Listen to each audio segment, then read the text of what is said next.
Hello guys, সব ঠিকঠাক না? হ্যাঁ, ঠিকঠাক আছে আই গেস। হ্যালো গাইস, কি অবস্থা সবার? কেমন আছো তোমরা সবাই? আশা করি সবাই অনেক বেশি ভালো আছো এবং তোমাদের দয়ায় আমিও আছি মোটামুটি ঠিকঠাক। সো সবাইকে কারেন্ট ইলেকট্রিসিটির ৩ নাম্বার লেকচারে স্বাগতম। প্রথম ২টা লেকচারে একটু বেশি থিওরিটিক্যাল পড়াশোনা হয়ে গেছে মোস্ট প্রবাবলি, বাট সমস্যা নাই। আজকের লেকচার থেকে দেখবে আমাদের ম্যাথ করা শুরু হয়ে গেছে। সো আজকের ক্লাসে আমরা পড়বো মেইনলি রোধ নিয়ে। যদিও গত ক্লাসে আমরা রোধের সূচনা শুরু করে দিছিলাম, রোধের ফর্মিউলা কই থেকে আসছে, আপেক্ষিক রোধের ফর্মিউলা কিভাবে আসছে, সেগুলো সবই আমরা গত ক্লাসে দেখছিলাম। আজকে সেখান থেকে আমরা রোধের পড়াশোনা শুরু করব এবং রোধ নিয়ে কিছুটা বিস্তারিত আলোচনা হবে। যেই ম্যাথগুলা মাঝে মধ্যে এইচএসসি পরীক্ষায় আসে, স্পেশালি এমসিকিউ, এইখানে যে টপিকগুলো নিয়ে আমরা পড়বো এগুলো থেকে প্রচুর এমসিকিউ আসে। আমি যদি বলি চলতরিতের রিটেনে আসলে ম্যাথ আসার অনেক জায়গা আছে, ম্যাক্সিমাম কেসে ম্যাথ কেভিএল কেসিএল থেকে আসে, বা হচ্ছে তোমার কতখানি তাপশক্তি উৎপন্ন হবে, বিদ্যুৎ বিল কীরকম আসবে, এছাড়া বিভিন্ন রোধের কম্বিনেশন থেকে আসে। বাট এই যে পার্টটা, যেটা রোধের সূচনার পার্ট, এখান থেকে হচ্ছে আসে এমসিকিউ। সো বেশ কিছু ইম্পর্টেন্ট ইনফরমেশন তুমি এখান থেকে পেয়ে যাবা, কিভাবে রোধ পরিবর্তন হইতে পারে, একটা পরিবাহী রোধ কী কী জিনিসের উপর ডিপেন্ড করে, এই জিনিসগুলো হচ্ছে আজকে আমরা ক্লাসে শিখবো। সো যারা এই ক্লাসে জয়েন করছেন আমাকে একটু জানাই দিবেন সব কিছু ঠিকঠাক আছে কিনা, লাইক আমার কথা ঠিকঠাক শুনতে পাচ্ছেন কিনা, সব কিছু ঠিকঠাক দেখতে পাচ্ছেন কিনা। আজকে প্রথম রোজা ছিল, আপনাদের রোজা কেমন গেল? যদি সব কিছু ঠিকঠাক থাকে, we will start the class right now. Let's go. Oh my god, আসসালামু আলাইকুম ভাই। ওয়ালাইকুম আসসালাম। কেমন আছেন দাদা? সেই, তোমরা কেমন আছো? ভালো আছি। তোমরা কেমন আছো বলো তো? ভাই আজকে তো একা একা ইফতার করলেন? একা? বন্ধু বান্ধবদের সাথে মিলে করছি আর কি। গড, গাইস দেখো সব ঠিকঠাক আছে? ও বাহ, অনেকজনকে মেনশন করেছে, নাইস। আচ্ছা, আশা করছি সব ঠিকঠাক আছে। আমি নিচে তাও একবার সাউন্ডটা শুনি। আসসালামু আলাইকুম। ওয়ালাইকুম আসসালাম। ভাইয়া প্রোফাইল করে কি প্রোফাইল করে ফেললেন যে? হোয়াট? কিসের প্রোফাইল? যাই হোক, আশা করছি সব ঠিকঠাক আছে। আমি সাউন্ডটাও চেক করলাম, ঠিকঠাক থাকা উচিত। কোনো সমস্যা হলে অবশ্যই আমাকে জানাই দিবেন, যদিও হওয়া উচিত না। তাহলে শুরু করে দেই ক্লাস। আসো, আজকের ক্লাসটা আমরা শুরু করব হচ্ছে একদম রোধ দিয়ে। সো প্রথমত রোধ জিনিসটা কি, এটা তো আমরা বুঝে গেছি। একটা পরিবাহীর মধ্যে দিয়ে ইলেকট্রন খুব বেশি ইজিলি চলাচল করতে পারে না। কেন ভাইয়া? একটু ব্যাখ্যায় যাই। ধরো তোমার কাছে এই একটা পরিবাহী বা কন্ডাক্টর আছে, ওকে? তুমি এখানে কি করছো? ইলেকট্রিক ফিল্ড অ্যাপ্লাই করছো এবং এখানে আছে ইলেকট্রন। যদি কোনো বাধা টাধা ইলেকট্রন ফেস না করতো, তাহলে কি হইতো? ইলেকট্রিক ফিল্ডের প্রভাবে ইলেকট্রনটা এই বরাবর অ্যাক্সিলারেট হইতো এবং ইলেকট্রন সিম্পলি গতিশীল হইতো, আমরা সেখান থেকে কারেন্ট পাইতাম। বাট আসলেই কি এরকম হয়? এরকম হয় না। যখন ইলেকট্রন পরিবাহীর মধ্যে দিয়ে চলাচল করতে যায়, দেখা যায় ইলেকট্রন ধাক্কা খায় বা কলিশনে লিপ্ত হয়। কার সাথে? অন্যান্য ইলেকট্রনের সাথে, পরিবাহীর মেটেরিয়ালের সাথে, বিভিন্ন যে ধনাত্মক কার্নেল ক্রিয়েট হয়ে থাকে তাদের সাথে। এবং এই ধাক্কা খাওয়ার জন্য ইলেকট্রনের গতি বারবার বাধাপ্রাপ্ত হয় এবং যেখানে ইলেকট্রনের অ্যাক্সিলারেশন হওয়ার কথা ছিল, গতি কমে গিয়ে, বারবার কমে গিয়ে ইলেকট্রন গতিশীল হয় একটা ধ্রুব বেগে। দ্যাট মিনস এই যে ইলেকট্রন পরিবাহীর মধ্যে দিয়ে যখনই গতিশীল হতে যাচ্ছে, সে বিভিন্ন রকম বাধার সম্মুখীন হচ্ছে এবং বাধার সম্মুখীন হয়ে সে গতিশীল হচ্ছে তুলনামূলকভাবে স্লোলি। যদি এই বাধা না থাকতো, ইলেকট্রন কিন্তু একদম খুব সুন্দর মতো অ্যাক্সিলারেশন নিয়ে গতিশীল হইতে পারতো। এই যে সে বাধা প্রাপ্ত হচ্ছে, বাধা তাকে কে দিচ্ছে? পরিবাহী দিচ্ছে। বাধা দিচ্ছে কে? পরিবাহী বাধা দিচ্ছে। কেন বাধা দিচ্ছে? কারণ পরিবাহীর মধ্যে প্রচুর পরিমাণ মলিকিউল আছে, ধাতব পরমাণু আছে, অনেক কার্নেল তৈরি হয়ে আছে, প্রচুর পরিমাণে মুক্ত ইলেকট্রন আছে। এই ইলেকট্রন যখন গতিশীল হইতে যাবে, বাকিরা কি করবে? তাকে দিবে বাধা। কিভাবে? ধাক্কা দেওয়ার মাধ্যমে। এই যে পরিবাহীর একটা ধর্ম, সেই ইলেকট্রনের গতিকে বাধা দিচ্ছে, এই ধর্মটা বা এই নেচারটাকে আমরা বলি হচ্ছে রোধ। পরিবাহীর এই নেচারকে কি বলা হয়? রোধ বলা হয়। এবং প্রত্যেকটা পরিবাহীর মধ্যেই এই যে রোধ, যেটা এটা একটা ইনস্টিংক্টের মতোই থাকে, মানে সবার মধ্যে এটা আছে কম বেশি। রোধ ছাড়া যে কোনো রকম পরিবাহী পাওয়াই খুব বেশি টাফ। আছে পরিবাহী আছে, সেটাকে সুপার কন্ডাক্টর বলা হয়। বাট সুপার কন্ডাক্টিভিটি শুধুমাত্র খুবই কম টেম্পারেচারে দেখা যায়, লাইক ধরো 40 কেলভিন, 30 কেলভিন। 30 কেলভিন মানে বুঝতেছো কত? 30 কেলভিন মানে হচ্ছে -243 ডিগ্রি সেলসিয়াস, মানে অনেক কম টেম্পারেচারে তুমি যখন যাবা তখন যারা সুপার কন্ডাক্টর তাদের মধ্যে সুপার কন্ডাক্টিভিটি দেখতে পারবা, মানে তাদের রোধ হয়ে যাবে প্রায় শূন্য। বাট একটা ডে টু ডে লাইফের যে কন্ডাক্টর বলো বা অপরিবাহী বলো বা অর্ধপরিবাহী বলো, তুমি যার কথাই বলো না কেন, সবাই ইলেকট্রনের প্রবাহকে বাধা দান করে এবং এর জন্য সবারই একটা নির্দিষ্ট রোধ থাকে, কারণ তাদের এই বাধা দেওয়ার যে ধর্মটা সেটাকেই বলা হয় হচ্ছে রোধ। সো এই রোধ কিন্তু সবার মধ্যে আছে, এমন না শুধুমাত্র পরিবাহীর মধ্যে আছে। পরিবাহীর মধ্যে রোধ তুলনামূলক কম, অপরিবাহিত রোধ সবচেয়ে বেশি, অর্ধপরিবাহিতেও রুম টেম্পারেচারে ভালো মানের একটা রোধ থাকে। ওকে, সো এই রোধ শুধুমাত্র পরিবাহীর ধর্ম না, এটা আসলে একটা মেটারিয়ালের প্রপার্টি। ঠিক আছে, মেটারিয়ালস প্রপার্টি, প্রত্যেকটা মেটারিয়ালের মধ্যেই এই প্রপার্টিটা কম বেশি আছে এবং এটা অনেক কিছুর উপর ডিপেন্ড করে। মেটারিয়ালের লেন্থ, পরিবাহী বলো বা অপরিবাহী বলো, যেটাই বলো না কেন, তার লেন্থের উপর ডিপেন্ড করে, তার প্রস্থচ্ছেদের ক্ষেত্রফল কীরকম তার উপর ডিপেন্ড করে, টেম্পারেচারের উপর ডিপেন্ড করে, কোন উপাদান দিয়ে এই মেটারিয়াল তৈরি তার উপরেও ডিপেন্ড করে। ধরো এই আছে একটা কপারের তার এতটুকু লম্বা এবং এই আছে আর একটা কপারের তার এতটুকু লম্বা, দুজনের রোধ কিন্তু সমান হবে না, দুজনের রোধ আলাদা হবে। কেন? কারণ দুইজনের দৈর্ঘ্য দুই রকম। আবার ধরো এই আছে একটা কপারের তার এরকম, আবার এই আছে একটা কপারের তার এরকম, এই দুজনের রোধও সমান হবে না, কারণ দুইজনের প্রস্থচ্ছেদের ক্ষেত্রফল দুই রকম। রোধ প্রস্থচ্ছেদের ক্ষেত্রফলের উপরও ডিপেন্ড করে। কিভাবে ডিপেন্ড করে? আমরা যে রোধের যে মেইন ফর্মুলাটা দেখছিলাম আগের দিন, আমি আজকে আরেকবারও দেখাবো, সেটার মধ্যেই ছিল প্রস্থচ্ছেদের ক্ষেত্রফল। ওকে, আবার ধরো এই একটা কপারের তার আছে, এটা আছে হচ্ছে 20 ডিগ্রি সেলসিয়াস তাপমাত্রায়, সেম তারটাকে তুমি নিয়ে যাও 200 ডিগ্রি সেলসিয়াস তাপমাত্রায়, দেখবার রোধ চেঞ্জ হয়ে গেছে। টেম্পারেচারের উপরও রোধ ডিপেন্ড করে। আবার তুমি একটা তার নিলা কপারের, আর একটা তার নিলা হচ্ছে স্টিলের, দুইটার রোধ কিন্তু সেম আসবে না, কারণ মেটারিয়াল আলাদা। তার মানে রোধ ডিপেন্ড করতেছে চারটা জিনিসের উপর। একটা হচ্ছে তোমার তারের বা পরিবাহীর দৈর্ঘ্য কত, তোমার পরিবাহীর প্রস্থচ্ছেদের ক্ষেত্রফল কীরকম, পরিবাহীর টেম্পারেচার কত, তুমি যে পরিবেশের মধ্যে পরিবাহীটাকে রাখছো সেই পরিবেশের তাপমাত্রা কত, এবং একই সাথে তোমার পরিবাহী কোন উপাদান দিয়ে তৈরি। এই অনেকগুলা ফ্যাক্টরের উপর রোধ ডিপেন্ড করে এবং এই ফ্যাক্টরগুলা থেকে আমরা ডিসাইড করি একটা পরিবাহীর রোধ আসলে কত হবে। ওকে, এবং সেই রোধ বের করার ফর্মুলা কি ছিল যদি আপনাদের মনে থেকে থাকে, স্টিল আমি একটাবার দেখাই দিই। আমরা যখন তারণ বেগ এবং কারেন্টের মধ্যে সম্পর্কটা পড়ছিলাম, সেই সম্পর্কটা কিরকম ছিল? I is equals to NA-V, that means NA-VD into E। এখানে VD ছিল হচ্ছে তারণ বেগ। তারণ বেগের যে ফান্ডামেন্টাল ফর্মুলা, যেটা তোমাদের বইয়ে নাই বাট একটু মনে রাখতে বলছিলাম, সেটা ছিল হচ্ছে এরকম, E into L, E into L ছিল কি না, E ইন্টু টাউ ছিল, E into tau divided by ML।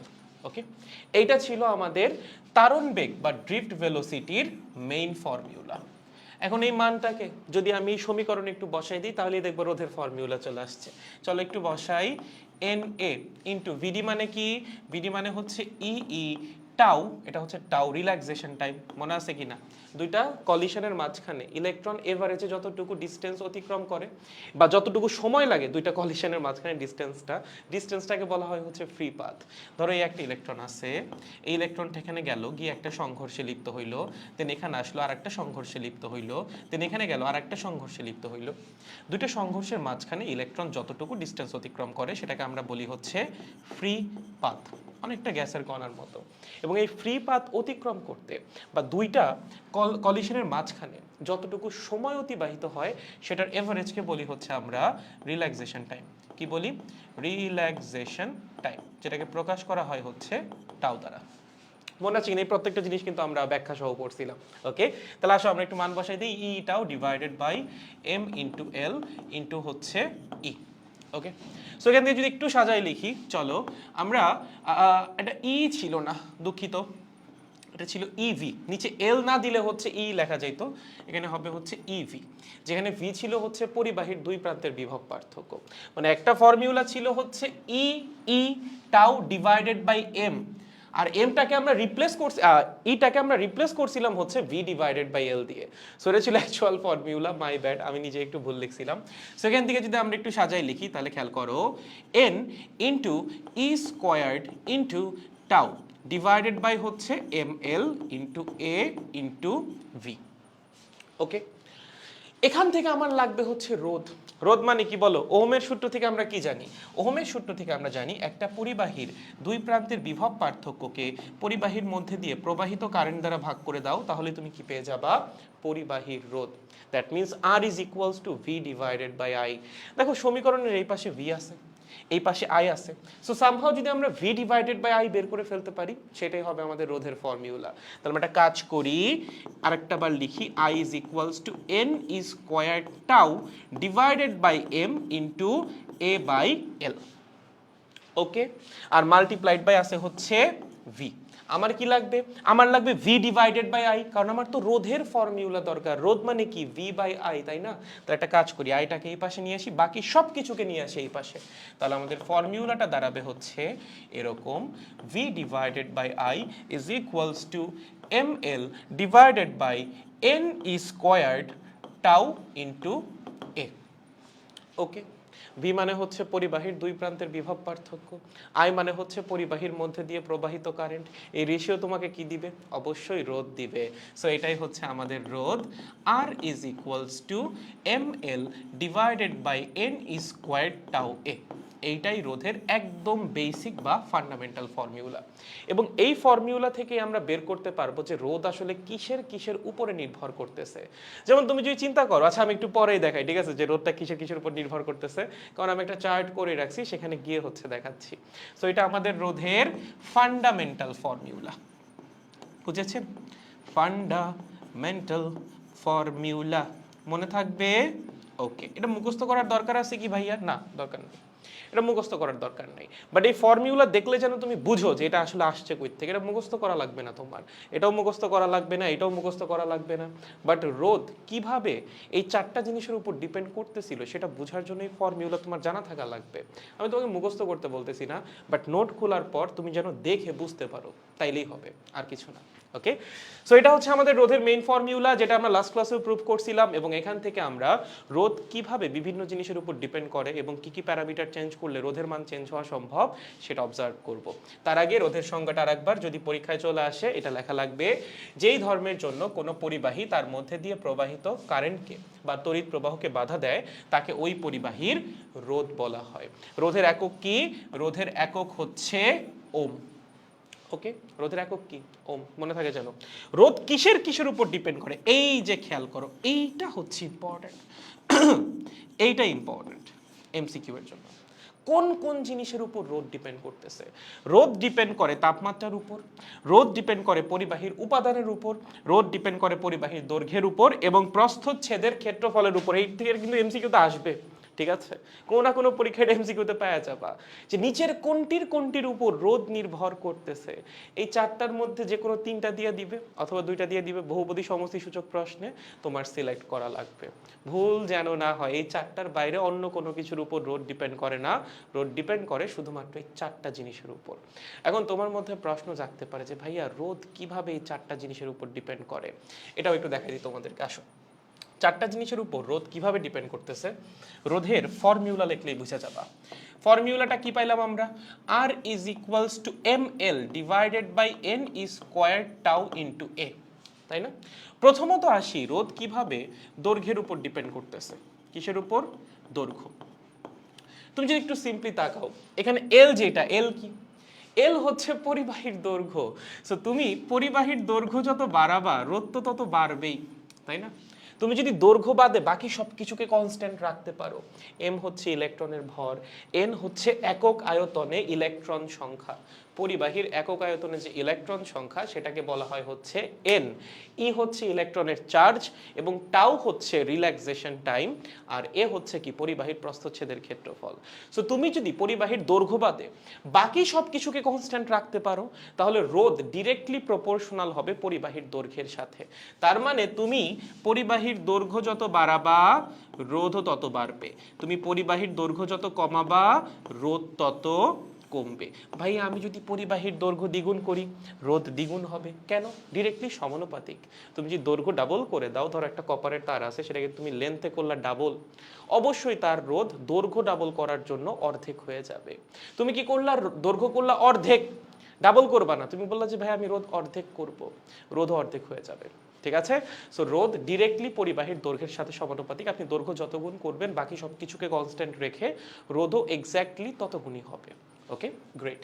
সেকেন্ডটা হচ্ছে প্রস্থচ্ছেদের ক্ষেত্রফল। এখানে লিখি পরিবাহীর প্রস্থচ্ছেদের ক্ষেত্রফল। ওকে ভাইয়া, এই প্রস্থচ্ছেদের ক্ষেত্রফল জিনিসটা কি? এইটা আমার বুঝতে খুবই সমস্যা হয়। প্রস্থচ্ছেদের ক্ষেত্রফলের কনসেপ্টটা কিন্তু খুব ইজি। ধরো তোমার কাছে এরকম একটা পরিবাহী তার আছে, ম্যাক্সিমাম পরিবাহী তারই সিলিন্ড্রিক্যাল শেপের হয়, ক্ষেত্র বিশেষ অন্য কোনো শেপেরও হইতে পারে, সেটা আমরা পড়বো ম্যাথের মধ্যে, দেখবো, সমস্যা নাই। বাট ম্যাক্সিমাম ক্ষেত্রে দেখা যায় আমরা যে তারগুলো ব্যবহার করি বা কন্ডাক্টিং ওয়্যারগুলো ইউজ করি সেগুলো হয় সুষম সিলিন্ডার। সুষম সিলিন্ডার মানে হচ্ছে তার প্রত্যেকটা জায়গায় প্রস্থচ্ছেদের ক্ষেত্রফল সমান। ভাই এটার ব্যতিক্রম কি হইতে পারে? অবশ্যই হইতে পারে। তখন কি করব? দেখবো, সমস্যা নাই। বাট 90 থেকে 95% কেসে তুমি যে কন্ডাক্টিং ওয়্যার পাবা বা পরিবাহী তার পাবা তারা সবাই হবে সুষম সিলিন্ডার। তার মানে তার প্রত্যেকটা পয়েন্টে প্রস্থচ্ছেদের ক্ষেত্রফল সেম। ভাই প্রত্যেকটা পয়েন্টে প্রস্থচ্ছেদের ক্ষেত্রফল মানে কি? এই পয়েন্টে প্রস্থচ্ছেদের ক্ষেত্রফল হচ্ছে এইটা। ঠিক আছে, যে এই পাশের যে সার্কিউলারটা আছে, সার্কিউলার পার্টটা আছে বা বৃত্তাকার পার্টটা আছে, ধর এটা তার, এখানে যে বৃত্তাকার পার্টটা আছে এটার যে ক্ষেত্রফল সেটাই হচ্ছে তার প্রস্থচ্ছেদের ক্ষেত্রফল। ভাইয়া এই পয়েন্টে প্রস্থচ্ছেদের ক্ষেত্রফল কোনটা হবে? তুমি একটা কাজ করো, এই বরাবর ধরো একটা তলোয়ার দিয়ে তারটা কাটো। যদি কাটো এখানেও তুমি কি পাবা? একটা সার্কিউলার এরিয়া পাবা। এই এরিয়া যেটা, এটা হচ্ছে এই পয়েন্টের প্রস্থচ্ছেদের ক্ষেত্রফল। ভাইয়া এই পয়েন্টের প্রস্থচ্ছেদের ক্ষেত্রফল কোনটা? এখানে একবার কাটো, যে সার্কিউলার এরিয়া পাবা সেটা হবে এই পয়েন্টের প্রস্থচ্ছেদের ক্ষেত্রফল। এবং পরিবাহীর রোধ এই প্রস্থচ্ছেদের ক্ষেত্রফলের সাথে ব্যস্তানুপাতিক। দেখো রোধের যে ফর্মুলা সেটার দিকে একটু তাকাও। রোধটা কি? ক্ষেত্রফলের সাথে ব্যস্তানুপাতিক, যদি বাকি সবকিছুকে আমরা কনস্ট্যান্ট রাখতে পারি। দ্যাট মিনস আমি প্রস্থচ্ছেদের ক্ষেত্রফল যত বাড়াবো রোধ তত কমবে, এবং আমি প্রস্থচ্ছেদের ক্ষেত্রফল যত কমাবো রোধ কি হবে? তত বাড়বে, কারণ সম্পর্কটা ব্যস্তানুপাতিক। তাহলে ভাই আমি যদি প্রস্থচ্ছেদের ক্ষেত্রফল ডাবল করি বাকি সব কিছুকে কনস্ট্যান্ট রেখে, রোধ কি হবে? রোধ হবে অর্ধেক। যদি আমি প্রস্থচ্ছেদের ক্ষেত্রফলকে অর্ধেক করি বাকি সব কিছুকে কনস্ট্যান্ট রেখে, তখন রোধ হবে ডাবল। বুঝছো? তাহলে রোধ পরিবাহীর দৈর্ঘ্যের উপরও নির্ভর করে, একই সাথে প্রস্থচ্ছেদের ক্ষেত্রফলের উপরও নির্ভর করে। ভাইয়া 3 নাম্বারটা কিভাবে পরিবাহীর উপাদানের উপর নির্ভর করে? কার উপর? পরিবাহীর উপাদানের উপর। খুবই সহজ। তুমি একবার মনে মনে চিন্তা করো তো, রোধের যে ফর্মুলা তার মধ্যে কোন জিনিসটা বা কোন রাশিটা উপাদান চেঞ্জ করলে চেঞ্জ হবে? দৈর্ঘ্য তো তুমি সেম নিতেই পারবা, তাই না? ধরো তোমার যে রোধের ফর্মুলাটা আছে, R is equals to ml divided by n squared tau a. ওকে, এমটা কি? ইলেকট্রনের ভর। আমি যদি কপারের তার না নিয়ে স্টিলের তার নেই তাহলে কি ইলেকট্রনের ভর চেঞ্জ হয়ে যাবে? না, কপারের মধ্যে যেই ইলেকট্রন আছে স্টিলের মধ্যেও তো একই ইলেকট্রনই আছে, সো ইলেকট্রনের ভর চেঞ্জ হওয়ার কোনো সুযোগ নাই। পরিবাহীর দৈর্ঘ্য কি চেঞ্জ হয়ে যাবে? না, আমি একই দৈর্ঘ্যের কপারের তার এবং একই দৈর্ঘ্যের ইস্পাতের তার নিতেই পারি। ধরো আমি একদম সেম দৈর্ঘ্য এবং সেম প্রস্থচ্ছেদের ক্ষেত্রফলের দুইটা তার নিছি, একটা হচ্ছে কপার আর একটা হচ্ছে ইস্পাত। ওকে, তার মানে তাদের দৈর্ঘ্য সেম, এল চেঞ্জ হওয়ার কোনো সুযোগ নাই। তাদের প্রস্থচ্ছেদের ক্ষেত্রফল সেম, এ চেঞ্জ হওয়ার কোনো সুযোগ নাই। ইলেকট্রনের ভর সেম, চেঞ্জ হওয়ার কোনো সুযোগ নাই। ইলেকট্রনের চার্জ সেম, চেঞ্জ হওয়ার কোনো সুযোগ নাই। ইলেকট্রনের রিল্যাক্সেশন টাইমও মোটামুটি সেম, চেঞ্জ হওয়ার সুযোগ নাই। চেঞ্জ হবে কি? চেঞ্জ হবে হচ্ছে এন এর ভ্যালু। এইটা ডিপেন্ড করবে পরিবাহীর উপাদানের উপর। এটা ডিপেন্ড করবে কার উপর?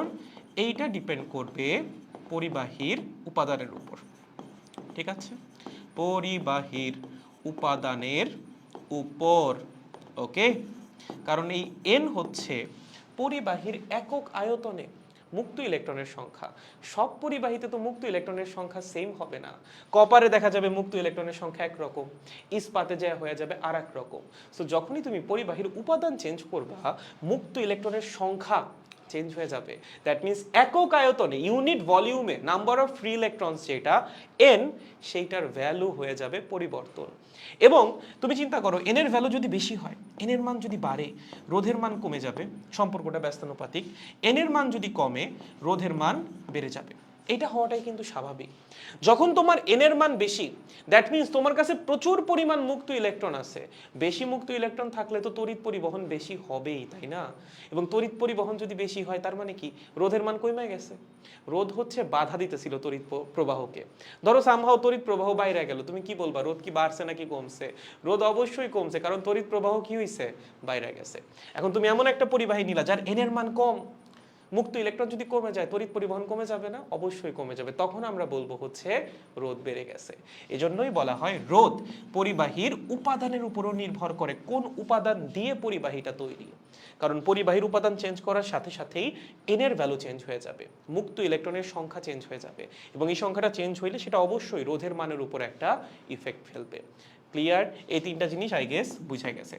এবার হচ্ছে 4 নাম্বারটা, তাপমাত্রার উপর কিভাবে রোধ ডিপেন্ড করে। সেটার উপর আমাদের সম্পূর্ণ আলাদা একটু পড়াশোনা করা লাগবে এবং তার জন্য একটু ধৈর্য ধরা লাগবে। আমরা প্রথমে আপেক্ষিক রোধটা পড়ে নিব, তারপর তাপমাত্রার উপর কিভাবে রোধ নির্ভর করে সেটা নিয়ে পড়ব। বাট আই গেস প্রথম যে 3টা প্যারামিটার, দৈর্ঘ্যের উপর কিভাবে নির্ভর করে, প্রস্থচ্ছেদের ক্ষেত্রফলের উপর কিভাবে নির্ভর করে এবং উপাদানের উপর কিভাবে নির্ভর করে, এই 3টা জিনিস আপনারা বোঝা যাওয়া উচিত। ক্লিয়ার? ওকে। এখন নেক্সট যে টপিকটা আমাদের পড়া লাগবে সেটা হচ্ছে আপেক্ষিক রোধ। যে তোমরা 9-10 থেকেই মোটামুটি একদম পারদর্শী তোমরা আপেক্ষিক রোধে, বাট তাও আর একটু ডিটেলস যে আমরা পড়বো 9-10-এ যা পড়ছিলাম তার চেয়ে আশা করি একটু বেশি আমাদের পড়া লাগবে। ওকে, আচ্ছা, 3টা সঙ্গে একটু দেখে ফেলে এই ফাঁকে। একটা হচ্ছে অপরিবাহী, একটা হচ্ছে পরিবাহী, আর একটা হচ্ছে সেমিকন্ডাক্টর বা অর্ধপরিবাহী। অপরিবাহী কারা বলো? যাদের মধ্যে দিয়ে তড়িৎ পরিবহন হয় না। সো মাথায় রাখবো অপরিবাহীতে কিন্তু কোনো মুক্ত ইলেকট্রন নাই, ঠিক আছে? ওদের মধ্যে মুক্ত ইলেকট্রন নাই, থাকলেও সংখ্যায় খুবই খুবই খুবই কম, কাউন্ট করার মতো না। এবং এদের মধ্যে দিয়ে ঠিক এই কারণেই তড়িৎ পরিবহন হয় না। তড়িৎ পরিবহনটা করাবে কে? মুক্ত ইলেকট্রন। যদি মুক্ত ইলেকট্রন নাই থাকে তড়িৎ পরিবহন হবে কেমনে? সো অপরিবাহীর মধ্যে দিয়ে তড়িৎ প্রবাহ চলতে পারে না, এবং যেহেতু তড়িৎ প্রবাহ চলতেছে না তার মানে রোধ সবচেয়ে বেশি, মানে বিশাল পরিমাণ বাধা আছে, তড়িৎ পরিবহন করা সম্ভবই হচ্ছে না। বাধার মান কি? অনেক বড়, এবং এই বাধাকে আমরা কি বলি? রোধ। এর জন্য হচ্ছে অপরিবাহীর রোধ সবচেয়ে বেশি হয়। আর পরিবাহীর মধ্যে দিয়ে সবচেয়ে সহজ উপায়ে তড়িৎ পরিবহন চলতে পারে, কারণ এদের মধ্যে প্রচুর মুক্ত ইলেকট্রন থাকে। পরিবাহী কি ধাতু না? ধাতুতে কি থাকে? প্রচুর পরিমাণে মুক্ত ইলেকট্রন থাকে, প্রচুর পরিমাণে মুক্ত ইলেকট্রন থাকে। ঠিক আছে, ইজি। তাহলে ভাই ওদের রোধ কি বেশি হবে নাকি কম হবে? তুলনামূলকভাবে অবশ্যই কম হবে, কারণ তড়িৎ পরিবহন সবচেয়ে বেশি হয়। এই যে 3 রকমের মেটেরিয়াল, তার মধ্যে সবচেয়ে বেশি তড়িৎ পরিবহন ন্যাচারালি হয় পরিবাহীর মধ্যে। চাইলে অর্ধপরিবাহীর মধ্যে দিয়ে পরিবাহীর চেয়েও বেশি তড়িৎ পরিবহন করানো সম্ভব, বাট সেইটা অবিশুদ্ধ অর্ধপরিবাহী বা ভেজাল মেশানোর পর বা ডোপিং করার পর। নর্মাল অবস্থায় রুম টেম্পারেচার এটা সম্ভব না। ওকে, সো পরিবাহীর মধ্যে দিয়ে সবচেয়ে বেশি তড়িৎ পরিবহন হয়, এর জন্য বলা হয় পরিবাহীর রোধ সবচেয়ে কম। পরিবাহীর রোধ কি? সবচেয়ে কম। সবচেয়ে বেশি কার? অপরিবাহীর রোধ। অর্ধপরিবাহীতে কি হয় ভাইয়া? অর্ধপরিবাহীতে রুম টেম্পারেচারে খুবই অল্প সংখ্যক মুক্ত ইলেকট্রন থাকে। রুম টেম্পারেচারে কি থাকবে? খুবই অল্প সংখ্যক মুক্ত ইলেকট্রন থাকবে। ঠিক আছে, সংখ্যক মুক্ত ইলেকট্রন থাকবে। যখন তুমি টেম্পারেচার বাড়াবা তখন দেখা যাবে মুক্ত ইলেকট্রনের সংখ্যা বাড়তেছে, বাট যেটা রুম টেম্পারেচার 25°C, সেই টেম্পারেচারে অর্ধপরিবাহীতে খুব বেশি মুক্ত ইলেকট্রন থাকে না। সো খুব বেশি তড়িৎ পরিবহন অর্ধপরিবাহীর মধ্যে হয় না, খুবই অল্প, লাইক ধরো কয়েক মাইক্রো অ্যাম্পিয়ার রেঞ্জে। অর্ধপরিবাহীতে নর্মাল যে তোমার তড়িৎ পরিবহনটা হয় রুম টেম্পারেচারের মধ্যে, সেটা একদম মাইক্রো অ্যাম্পিয়ার রেঞ্জে, খুবই অল্প। ওকে, সো এটা রোধ কি? এটা রোধকে বলা যায় হচ্ছে মোটামুটি বেশি, মানে অনেক বেশি না, অপরিবাহীর মতো এত বেশি না, বাট মোটামুটি বেশি, পরিবাহীর চেয়ে বেশি।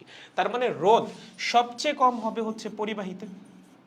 ওকে, পরিবাহীর রোধ সবচেয়ে কম, তারপর হচ্ছে অর্ধপরিবাহী বা সেমিকন্ডাক্টর, এবং সবচেয়ে বেশি রোধ কার বলো তো? সবচেয়ে বেশি রোধ হচ্ছে অন্তরক বা অপরিবাহীর। এটা যদিও এমনিতেই তোমরা বোঝা উচিত, বাট স্টিল একটু লিখে রাখতে পারো, এমসিকিউ এর জন্য গুরুত্বপূর্ণ। পারবো আসলে? Sure, good. এবার আসো আপেক্ষিক রোধ। ওকে, আপেক্ষিক রোধ কাকে বলে ভাইয়া? চলেন একটা বার আপেক্ষিক রোধের প্রমাণটাও দেখে নেই। রোধের ফর্মুলা পেয়ে গেছি না, সেখান থেকে আপেক্ষিক রোধের ফর্মুলা বের করা কোনো ব্যাপারই না। দেখো আমাদের রোধের যে ফর্মুলাটা আমরা পাইলাম সেটা কি ছিল? R is equals to ml divided by n is squared tau into A, right? আপেক্ষিক রোধের ফর্মুলাটা কিরকম, আপেক্ষিক রোধ এবং রোধের মধ্যে সম্পর্কটা কিরকম ছিল। তোমরা 9-10-এও দেখছো, ইন্টারমিডিয়েটের বই খুললেও দেখতে পারবা। সম্পর্কটা ছিল হচ্ছে এরকম, R is equals to rho into L divided by A. এটা কিভাবে আসছিল, আমরা ওই যে বলতাম যে রোধ দৈর্ঘ্যের সমানুপাতিক, প্রস্থচ্ছেদের ক্ষেত্রফলের ব্যস্তানুপাতিক, তার মানে R is proportional to L by এ।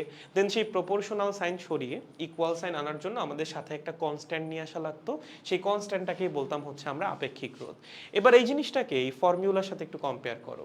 এই ফর্মুলাটাকে যদি আমরা এই যে অবস্থায় নিয়ে যেতে চাই, দেখতে হবে এরকম, R is equals to M divided by N E square tau multiplied by L by A. Okay, এবার একটু এই দুটোকে কম্পেয়ার করো তো, বলো তো রো কোনটা হবে। এই যে এই পার্টটা হচ্ছে রো বা আপেক্ষিক রোধ। সো যে কোনো পরিবাহীর আপেক্ষিক রোধের ফর্মুলা হচ্ছে এইটা। ওকে, এইটা হচ্ছে কি আমাদের আপেক্ষিক রোধ, R is equals to rho into L divided by A. তাহলে আপেক্ষিক রোধের ফর্মুলা কি, আপেক্ষিক রোধের ফর্মুলা হচ্ছে rho is equals to M divided by N E square tau. Okay, কি m divided by n E square tau. তাহলে আপেক্ষিক রোধ কিসের উপর ডিপেন্ড করে, আপেক্ষিক রোধ কি পরিবাহীর দৈর্ঘ্যের উপর ডিপেন্ড করে না। ফর্মুলাতে কি পরিবাহীর দৈর্ঘ্য আছে নাকি, নাই। পরিবাহীর প্রস্থচ্ছেদের ক্ষেত্রফলের উপর ডিপেন্ড করে না, ফর্মুলাতে প্রস্থচ্ছেদের ক্ষেত্রফল আছে নাই। এটা কি পরিবাহীর উপাদানের উপর ডিপেন্ড করে, অবশ্যই। ইনফ্যাক্ট আপেক্ষিক রোধ এটা পরিবাহীর উপাদানেরই প্রপার্টি। তুমি যদি তামার একটা তার নাও, সেই তামার তারের যদি আপেক্ষিক রোধ বের করো, তুমি বেসিক্যালি বের করতেছো তামার আপেক্ষিক রোধ, ওই তারের না। ওই তারটা যেই উপাদান দিয়ে তৈরি সেই উপাদানের আপেক্ষিক রোধ। সো আপেক্ষিক রোধ অবশ্যই পরিবাহীর উপাদানের উপর নির্ভর করে। আপেক্ষিক রোধ কি তাপমাত্রার উপর নির্ভর করে, দ্য অ্যান্সার ইজ ইয়েস। কেমনে একটু পরেই জানতে পারবো, বাট আপাতত বিশ্বাস করে নাও এই জিনিসটা কিসের উপর ডিপেন্ড করে। একটা হচ্ছে পরিবাহীর উপাদানের উপর, পরিবাহীর উপাদান, এবং আরেকটা হচ্ছে তাপমাত্রা। এই দুইটা জিনিসের উপর আপেক্ষিক রোধ নির্ভর করে, এবং এইটা এমসিকিউ এর জন্য আরো বেশি ইম্পর্টেন্ট। রোধ কিসের উপর ডিপেন্ড করে, তার চেয়ে বেশি ইম্পর্টেন্ট হচ্ছে আপেক্ষিক রোধ কিসের উপর ডিপেন্ড করে। তুমি যদি পরিবাহীর উপাদান চেঞ্জ করো, আপেক্ষিক রোধ অবশ্যই চেঞ্জ হবে। তুমি যদি টেম্পারেচার চেঞ্জ করো, আপেক্ষিক রোধ অবশ্যই চেঞ্জ হবে। তুমি যদি পরিবাহীর উপাদান চেঞ্জ না করে তুমি যদি পরিবাহীর দৈর্ঘ্য চেঞ্জ করো, আপেক্ষিক রোধ চেঞ্জ হবে না। ধরো তোমার কাছে দুইটা তার আছে, লেটস সাপোজ এখানে একটা তার আছে, এটার দৈর্ঘ্য হচ্ছে 1 মিটার, এটা কপার দিয়ে তৈরি, এটা টেম্পারেচার হচ্ছে 10 ডিগ্রি সেলসিয়াস। আরেকটা তার আছে, এইটার দৈর্ঘ্য হচ্ছে 2 মিটার, এটাও কপার দিয়ে তৈরি, এইটার টেম্পারেচার 10 ডিগ্রি সেলসিয়াস। বলো তো কার আপেক্ষিক রোধ বেশি হবে, দুজনের আপেক্ষিক রোধ সমান হবে, কারণ দুইটা তারের উপাদান সেম, টেম্পারেচারও সেম, আপেক্ষিক রোধ অবশ্যই সেম হবে। দৈর্ঘ্যের উপর আপেক্ষিক রোধ ডিপেন্ডই করে না। তার মানে এই কেসে কি হবে, আপেক্ষিক রোধ বা রো হবে সেম। বুঝেছো, খুবই সহজ। তাহলে আমি যদি একই উপাদানের দুইটা তার নেই, যাদের টেম্পারেচারে কোনো পার্থক্য নাই, আপেক্ষিক রোধ কি আসবে, সেম আসবে। হোক তাদের দৈর্ঘ্য আলাদা, হোক তাদের প্রস্থচ্ছেদের ক্ষেত্রফল আলাদা, এগুলোর উপর আপেক্ষিক রোধ নির্ভর করে না। এবং আপেক্ষিক রোধ আসলে কোনো পরিবাহী তারের হয় না। যেমন তুমি রোটা বের করছো, বললাম যে রো সেম, এটা কি এই তারের রো না, এটা কি এই তারের রো না, এটা এই তার যে উপাদান দিয়ে তৈরি সেই উপাদানের রো, দ্যাট মিনস কপারের রো বা কপারের আপেক্ষিক রোধ। যদি এখানে আমি ইস্পাত দিতাম, বেরোইতো ইস্পাতের আপেক্ষিক রোধ, এই তারের আপেক্ষিক রোধ না। তারের বা একটা পরিবাহীর রোধ নির্ণয় করা যায়, আপেক্ষিক রোধ হয় হচ্ছে সেই পরিবাহী যেই উপাদান দিয়ে তৈরি সেই উপাদানের, এজন্য মনে থাকে। ওকে, তাহলে ভাই আপেক্ষিক রোধের সংজ্ঞা কিভাবে লিখবো, তোমাদের বইয়ে যে সংজ্ঞাটা আছে সেটা আমি একটু দেখাই। তোমাদের বইয়ের সংজ্ঞাটা আসছে হচ্ছে এইভাবে, যেমন এই ফর্মুলার দিকে যদি তুমি একটু তাকাও, খেয়াল করো, আমি যদি এল এর মান বসাই 1 মিটার এবং এ এর মান বসাই 1 মিটার স্কোয়ার, তাহলে আর এর মান কি আসতেছে, রোর সমান, তাই না? তার মানে কি, এল ছিল হচ্ছে একটা পরিবাহীর দৈর্ঘ্য, তাহলে আমি যদি একটা 1 মিটার দৈর্ঘ্যের পরিবাহী নেই, এবং এ ছিল হচ্ছে পরিবাহীর প্রস্থচ্ছেদের ক্ষেত্রফল, এবং তার প্রস্থচ্ছেদের ক্ষেত্রফল যদি 1 মিটার স্কোয়ার্ড হয়, কি বললাম, আমি যদি একটা 1 মিটার দৈর্ঘ্যের পরিবাহী নেই এবং তার প্রস্থচ্ছেদের ক্ষেত্রফল যদি 1 মিটার স্কোয়ার্ড হয়, তাহলে ওই পরিবাহীর যে রোধ সেটাকে আমরা বলবো পরিবাহীর উপাদানের আপেক্ষিক রোধ। খুবই সিম্পল, তুমি ফর্মুলার মধ্যে এল এর মান এবং এ এর মান এক এক করে বসাও, দেখবা আর এর মান হয়ে যাচ্ছে রো এর সমান। তার মানে 1 মিটার দৈর্ঘ্যের এবং 1 মিটার স্কয়ার প্রস্থচ্ছেদের ক্ষেত্রফলের কোনো পরিবাহীর যে রোধ সেটাকেই বলা হয় ওই পরিবাহীর উপাদানের আপেক্ষিক রোধ। পরিবাহীর আপেক্ষিক রোধ না, পরিবাহীর উপাদানের আপেক্ষিক রোধ। এই সংজ্ঞাটাই লেখা আছে। আপেক্ষিক রোধ হলো একক দৈর্ঘ্য এবং একক প্রস্থচ্ছেদের ক্ষেত্রফল বিশিষ্ট কোনো পরিবাহী তারের প্রস্থচ্ছেদের অভিলম্বভাবে বিদ্যুৎ প্রবাহে যে পরিমাণ বাধা প্রদান করে তাকে বলা হয় তার আপেক্ষিক রোধ। অনেক বেশি কমপ্লেক্স ভাবে লেখা আছে, বাট এত বেশি কমপ্লেক্স ভাবে লেখার দরকার নাই। একটা 1 মিটার দৈর্ঘ্যের পরিবাহী বা একক দৈর্ঘ্য এবং একক প্রস্থচ্ছেদের ক্ষেত্রফল বিশিষ্ট কোনো একটা পরিবাহীর যে রোধ তাকেই তার উপাদানের আপেক্ষিক রোধ বলা হয়। এতটুকু লিখলেই দ্যাট ইজ গুড এনাফ। চাইলে এভাবে বইয়ের মতো করেও লিখতে পারো, সমস্যা নাই। আপেক্ষিক রোধের একক কি হবে? তুমি যদি এখান থেকে আপেক্ষিক রোধের ফর্মুলা আনো, আপেক্ষিক রোধের ফর্মুলা কি আসবে? Rho is equals to R into A divided by L. এটা হচ্ছে আপেক্ষিক রোধ, তাই না? আর কি? আর হচ্ছে রোধ। রোধের একক কি ভাইয়া? রোধের একক অ্যাম্পিয়ার। এই রোধের একক কি? ওম। ছোটবেলা থেকে মুখস্থ করতেছো। এ কি? প্রস্থচ্ছেদের ক্ষেত্রফল। ক্ষেত্রফলের একক কি হয়? Metre square, right? Metre square. L কি? পরিবাহীর দৈর্ঘ্য। দৈর্ঘ্যের একক কি হয়? মিটার। তাহলে উপরে আছে মিটার স্কয়ার, নিচে আছে মিটার, কাটাকাটি গিয়ে উপরে থাকবে মিটার, এখানে আছে ওম। তাহলে একক কি হবে আপেক্ষিক রোধের? অবশ্যই ওম মিটার। ঠিক আছে, এটা হচ্ছে আপেক্ষিক রোধের একক। এটার জন্য ভুল না হয়, ইম্পর্টেন্ট ফর এমসিকিউ। চলতরিৎ থেকে কিন্তু প্রচুর এমসিকিউ আসে। সেকেন্ড পেপারে চলতরিৎ থেকে কিন্তু অনেক এমসিকিউ আসে। প্রত্যেকটা কোনা কাঞ্চিতে একটা করে এমসিকিউ লুকায় আছে। ভালো মতো পড়া লাগবে, একটু খেয়াল রাখা লাগবে। যখন বলতেছে এটা এমসিকিউ এর জন্য গুরুত্বপূর্ণ, মানে হচ্ছে আসলেই গুরুত্বপূর্ণ। কোনো না কোনো পরীক্ষা কিন্তু চলে আসবে। পারবো? শিওর। তাহলে আপেক্ষিক রোধের ফর্মুলা কিভাবে আসছে? আপেক্ষিক রোধ কিসের কিসের উপর নির্ভর করে? এটা কিন্তু আসবে পরীক্ষায়, আসলেই আসবে। আসার পর যে মনে পড়ো না যে ভাইয়া তো বলছিল কিন্তু আমি তো পড়ি নাই, তখন কিন্তু কষ্ট লাগবে। ঠিক আছে, তোমারও লাগবে, আমারও লাগবে। সো আপেক্ষিক রোধ কিসের কিসের উপর নির্ভর করে? মনে থাকবে, শিওর। আপেক্ষিক রোধের একক কি? সংজ্ঞা কি? পারবো। আপেক্ষিক রোধ কার হয়? পরিবাহীর হয় না। পরিবাহী যেই উপাদান দিয়ে তৈরি সেই উপাদানের বা মেটারিয়ালের হয় হচ্ছে আপেক্ষিক রোধ। দেখেন ক্লিয়ার কিনা? যদি ক্লিয়ার হয় তাহলে হচ্ছে আমরা একটু ম্যাথ সলভিং এ যাব। ওকে, দেখো এই পর্যন্ত বুঝছো তোমরা? যদি বুঝো আমরা একটু ম্যাথ করব।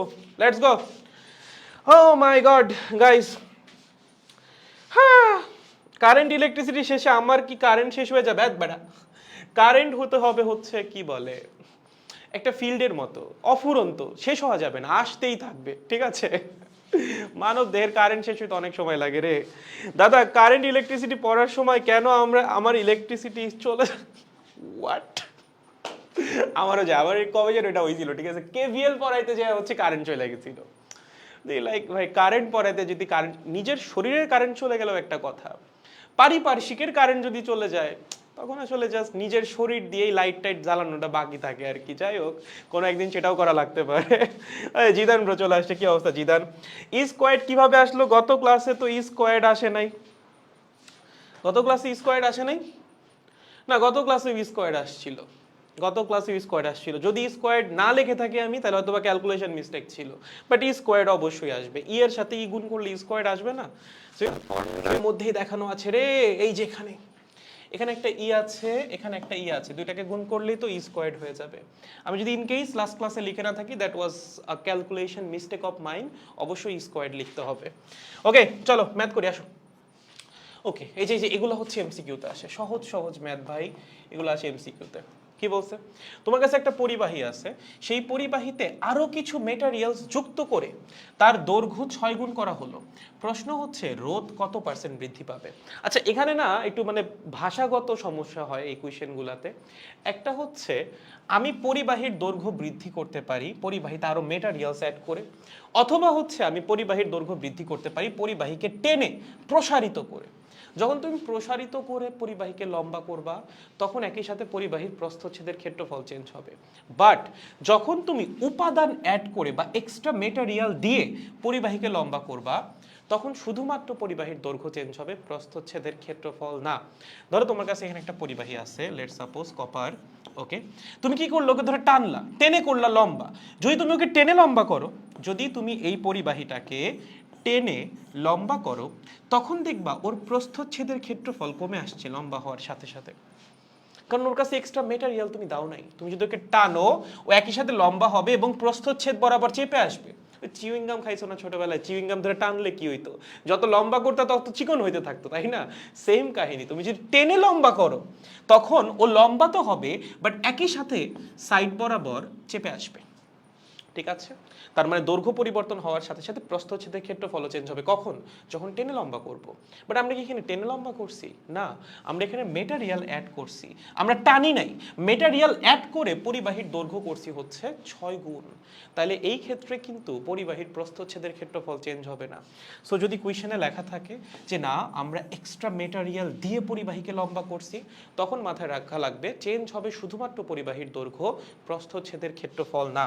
ওকে, সো যদি এটা লেখা থাকে যে মেটারিয়াল যুক্ত করে লম্বা করা হয়েছে, তাহলে চেঞ্জ হবে কি? চেঞ্জ হবে শুধু দৈর্ঘ্য।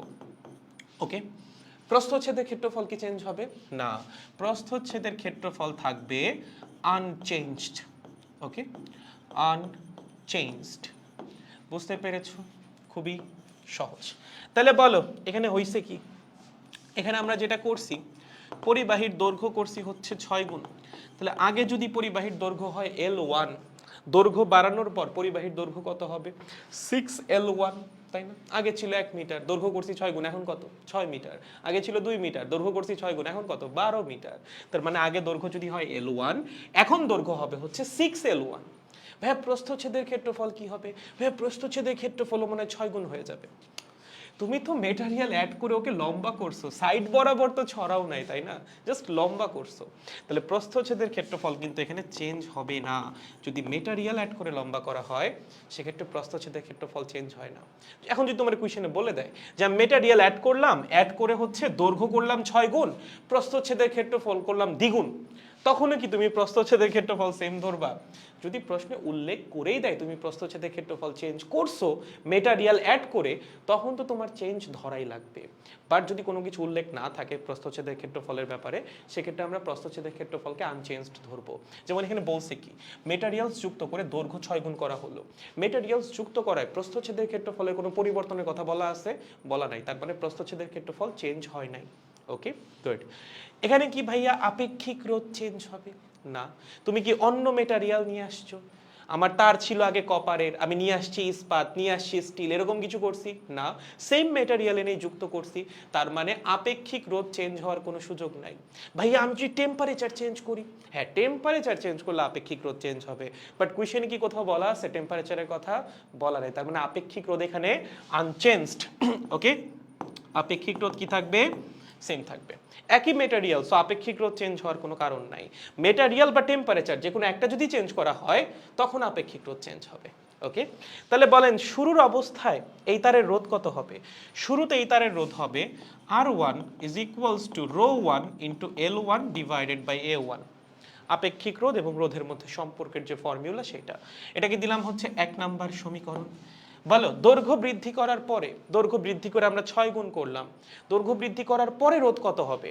দৈর্ঘ্য বৃদ্ধি করার পরে রোধ হবে R2 is equals to ρ2 into L2 divided by A2। এটাকে দিলাম 2 নাম্বার সমীকরণ।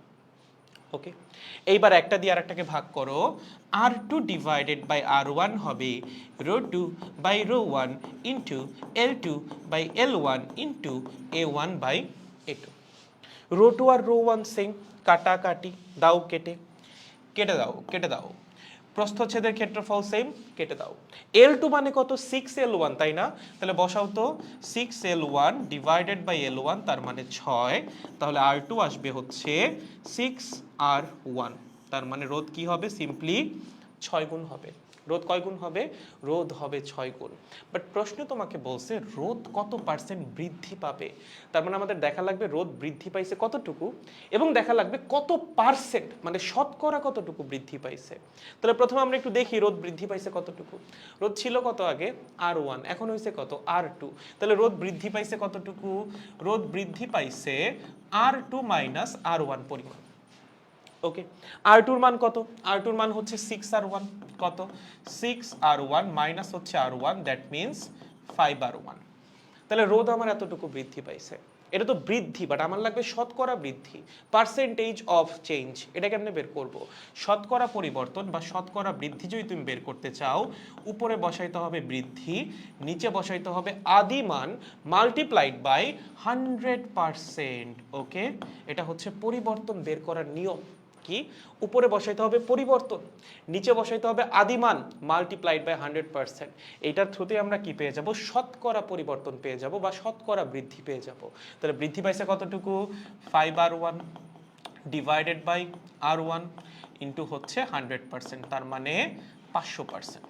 ওকে, সো আমরা যখন মেটেরিয়াল অ্যাড করে এই তারের দৈর্ঘ্য 6 গুণ করতেছি, তারের রোধ 500% বৃদ্ধি পাচ্ছে। তাহলে অ্যান্সার কি আসবে? অ্যান্সার আসবে রোধ, ও মাই গড সরি, অ্যান্সার কি আসবে? অ্যান্সার আসবে রোধ 500% বৃদ্ধি পাবে। 500% বৃদ্ধি পাবে। বুঝেছো? একদম সহজ কিন্তু, তাই না?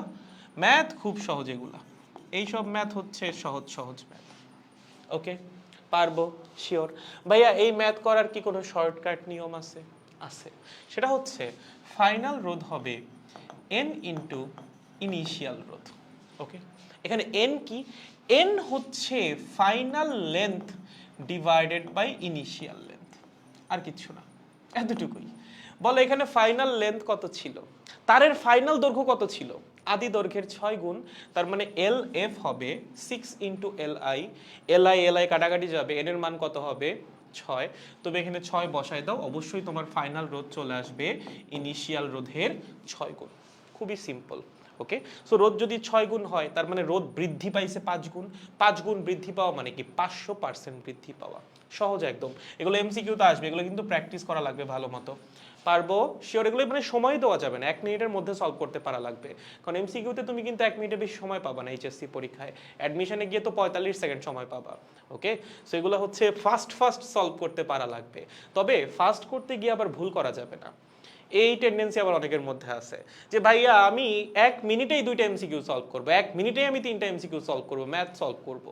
ঠিক আছে, করো, সমস্যা নাই, বাট অ্যাকুরেট ভাবে করো। যদি অ্যাকুরেট না হয় তাহলে তো সলভ করে কোনো লাভ নাই। সো শুধুমাত্র সলভ করলেই হবে না, অ্যাকুরেট ভাবে সলভ করা লাগবে, এবং তার জন্য ইউনিট প্র্যাকটিস। যখন তুমি অনেক প্র্যাকটিস করবা, তখন এই সবই তোমার হাতের নাগালে চলে আসবে, বাচ্চা পোলাপানের ম্যাথ মনে হবে। ওকে, পারবো শিওর, ইজি। এত ভেঙে ভেঙে লেখার কারণ এটা হচ্ছে প্রথম ম্যাথ, এত ভেঙে ভেঙে লেখার দরকার নেই। তুমি যদি ডিরেক্ট এখান থেকেও শুরু করতা, তাতেও কোনো সমস্যা ছিল না। ওকে, আসো নেক্সট ম্যাথ। এই যে এইটা দেখো, এবার তোমাকে বলছে হচ্ছে তোমার কাছে একটা পরিবাহী আছে, এই পরিবাহীকে টেনে দৈর্ঘ্য 6 গুণ করা হলো। প্রশ্ন হচ্ছে রোধ কত পার্সেন্ট বৃদ্ধি পাবে? আচ্ছা ভাই, টেনে যদি আমি লম্বা করি, আগের ম্যাথের সাথে পার্থক্য কি হবে? টেনে লম্বা করলে যখন তোমাকে টানবা, ওর প্রস্থচ্ছেদের ক্ষেত্রফল কমে আসবে। ওকে, ধরো তোমার কাছে এই একটা পরিবাহী আছে, লেটস সাপোজ এরকম। তুমি কি করলো? ওকে টেনে লম্বা করলা, যখন তুমি ওকে টেনে লম্বা করবা, একই সাথে ও সাইড বরাবর চিকন হয়ে যাবে। ভাইয়া সাইড বরাবর যে চিকন হবে, তার কি কোনো গ্যারান্টি আছে? আপনি কি গ্যারান্টি দিয়ে এটা বলতে পারেন? অবশ্যই বলতে পারি। কেন বলতে পারি সেটা একটু বলি। তুমি কি এখানে কোনো এক্সট্রা মেটেরিয়াল অ্যাড করছো? আগেরবার তুমি যেটা করছিলা, একটা তারের পাশে এক্সট্রা মেটেরিয়াল অ্যাড করছিলা, তার জন্য হচ্ছে দৈর্ঘ্য বৃদ্ধি পাইছিল। বাট এবার কি তুমি কোনো মেটেরিয়াল অ্যাড করতেছো না। তার মানে টানার আগে তারের ভর যা, টানার পরেও তারের ভর হবে তাই। ভর তো চেঞ্জ হওয়ার সুযোগ নাই। তুমি কোনো মেটেরিয়াল অ্যাডও করো নাই, তুমি এখান থেকে কোনো মেটেরিয়াল সরাও নাও না। এমন তো না যে টানতে গেছো তারের অর্ধেক সিরা পড়ে গেছে, এরকম কিছু কি না তো। তুমি জাস্ট টানছো, টেনে তারটাকে লম্বা করছো। সো ওর আগেও ভর যা ছিল, টানার পরেও ভর কি থাকবে? তাই থাকবে। আচ্ছা, ওর কি ঘনত্ব চেঞ্জ হবে? না, ঘনত্ব চেঞ্জ হবে না। মেটেরিয়ালের ডেনসিটি অবশ্যই সেম থাকবে। তার মানে ওর আগেও ঘনত্ব যা ছিল, এখনো ঘনত্ব থাকবে। তাই এই দুইটা প্রপার্টিতে কোনো চেঞ্জই আসবে না। চেঞ্জ আসতো, ভরে চেঞ্জ আসতো যদি তুমি এক্সট্রা মেটেরিয়াল অ্যাড করতা, সেক্ষেত্রে ভর চেঞ্জ হয়ে যাইতো। বা তুমি যদি এখান থেকে কিছুটা কেটে ফালাই দিতা, সেক্ষেত্রেও ভর চেঞ্জ হয়ে যাইতো। আর ঘনত্ব তো এখানে চেঞ্জ হবেই না। তার মানে টানার আগে ভর ঘনত্ব যা, টানার পরেও ভর ঘনত্ব হুবহু তাই। এই m1 আর m2 অবশ্যই সমান হবে ρ1 এবং ρ2। এখানে রো বলতে কিন্তু আমি আপেক্ষিক রোধ বোঝাচ্ছি না, রো বলতে বোঝাচ্ছি হচ্ছে ডেনসিটি বা ঘনত্ব। ওকে, সো ঘনত্ব আগেও যা ছিল পরেও কি থাকবে? তাই থাকবে। আচ্ছা, তোমার কাছে দুইটা বস্তু আছে, তাদের ভর এবং ঘনত্ব সেম। বলো তো তাদের আয়তন কি সেম হবে নাকি হবে না? অবশ্যই হবে। এই প্রথম তারের আয়তন কত হবে? আয়তন কেমনে বের করে?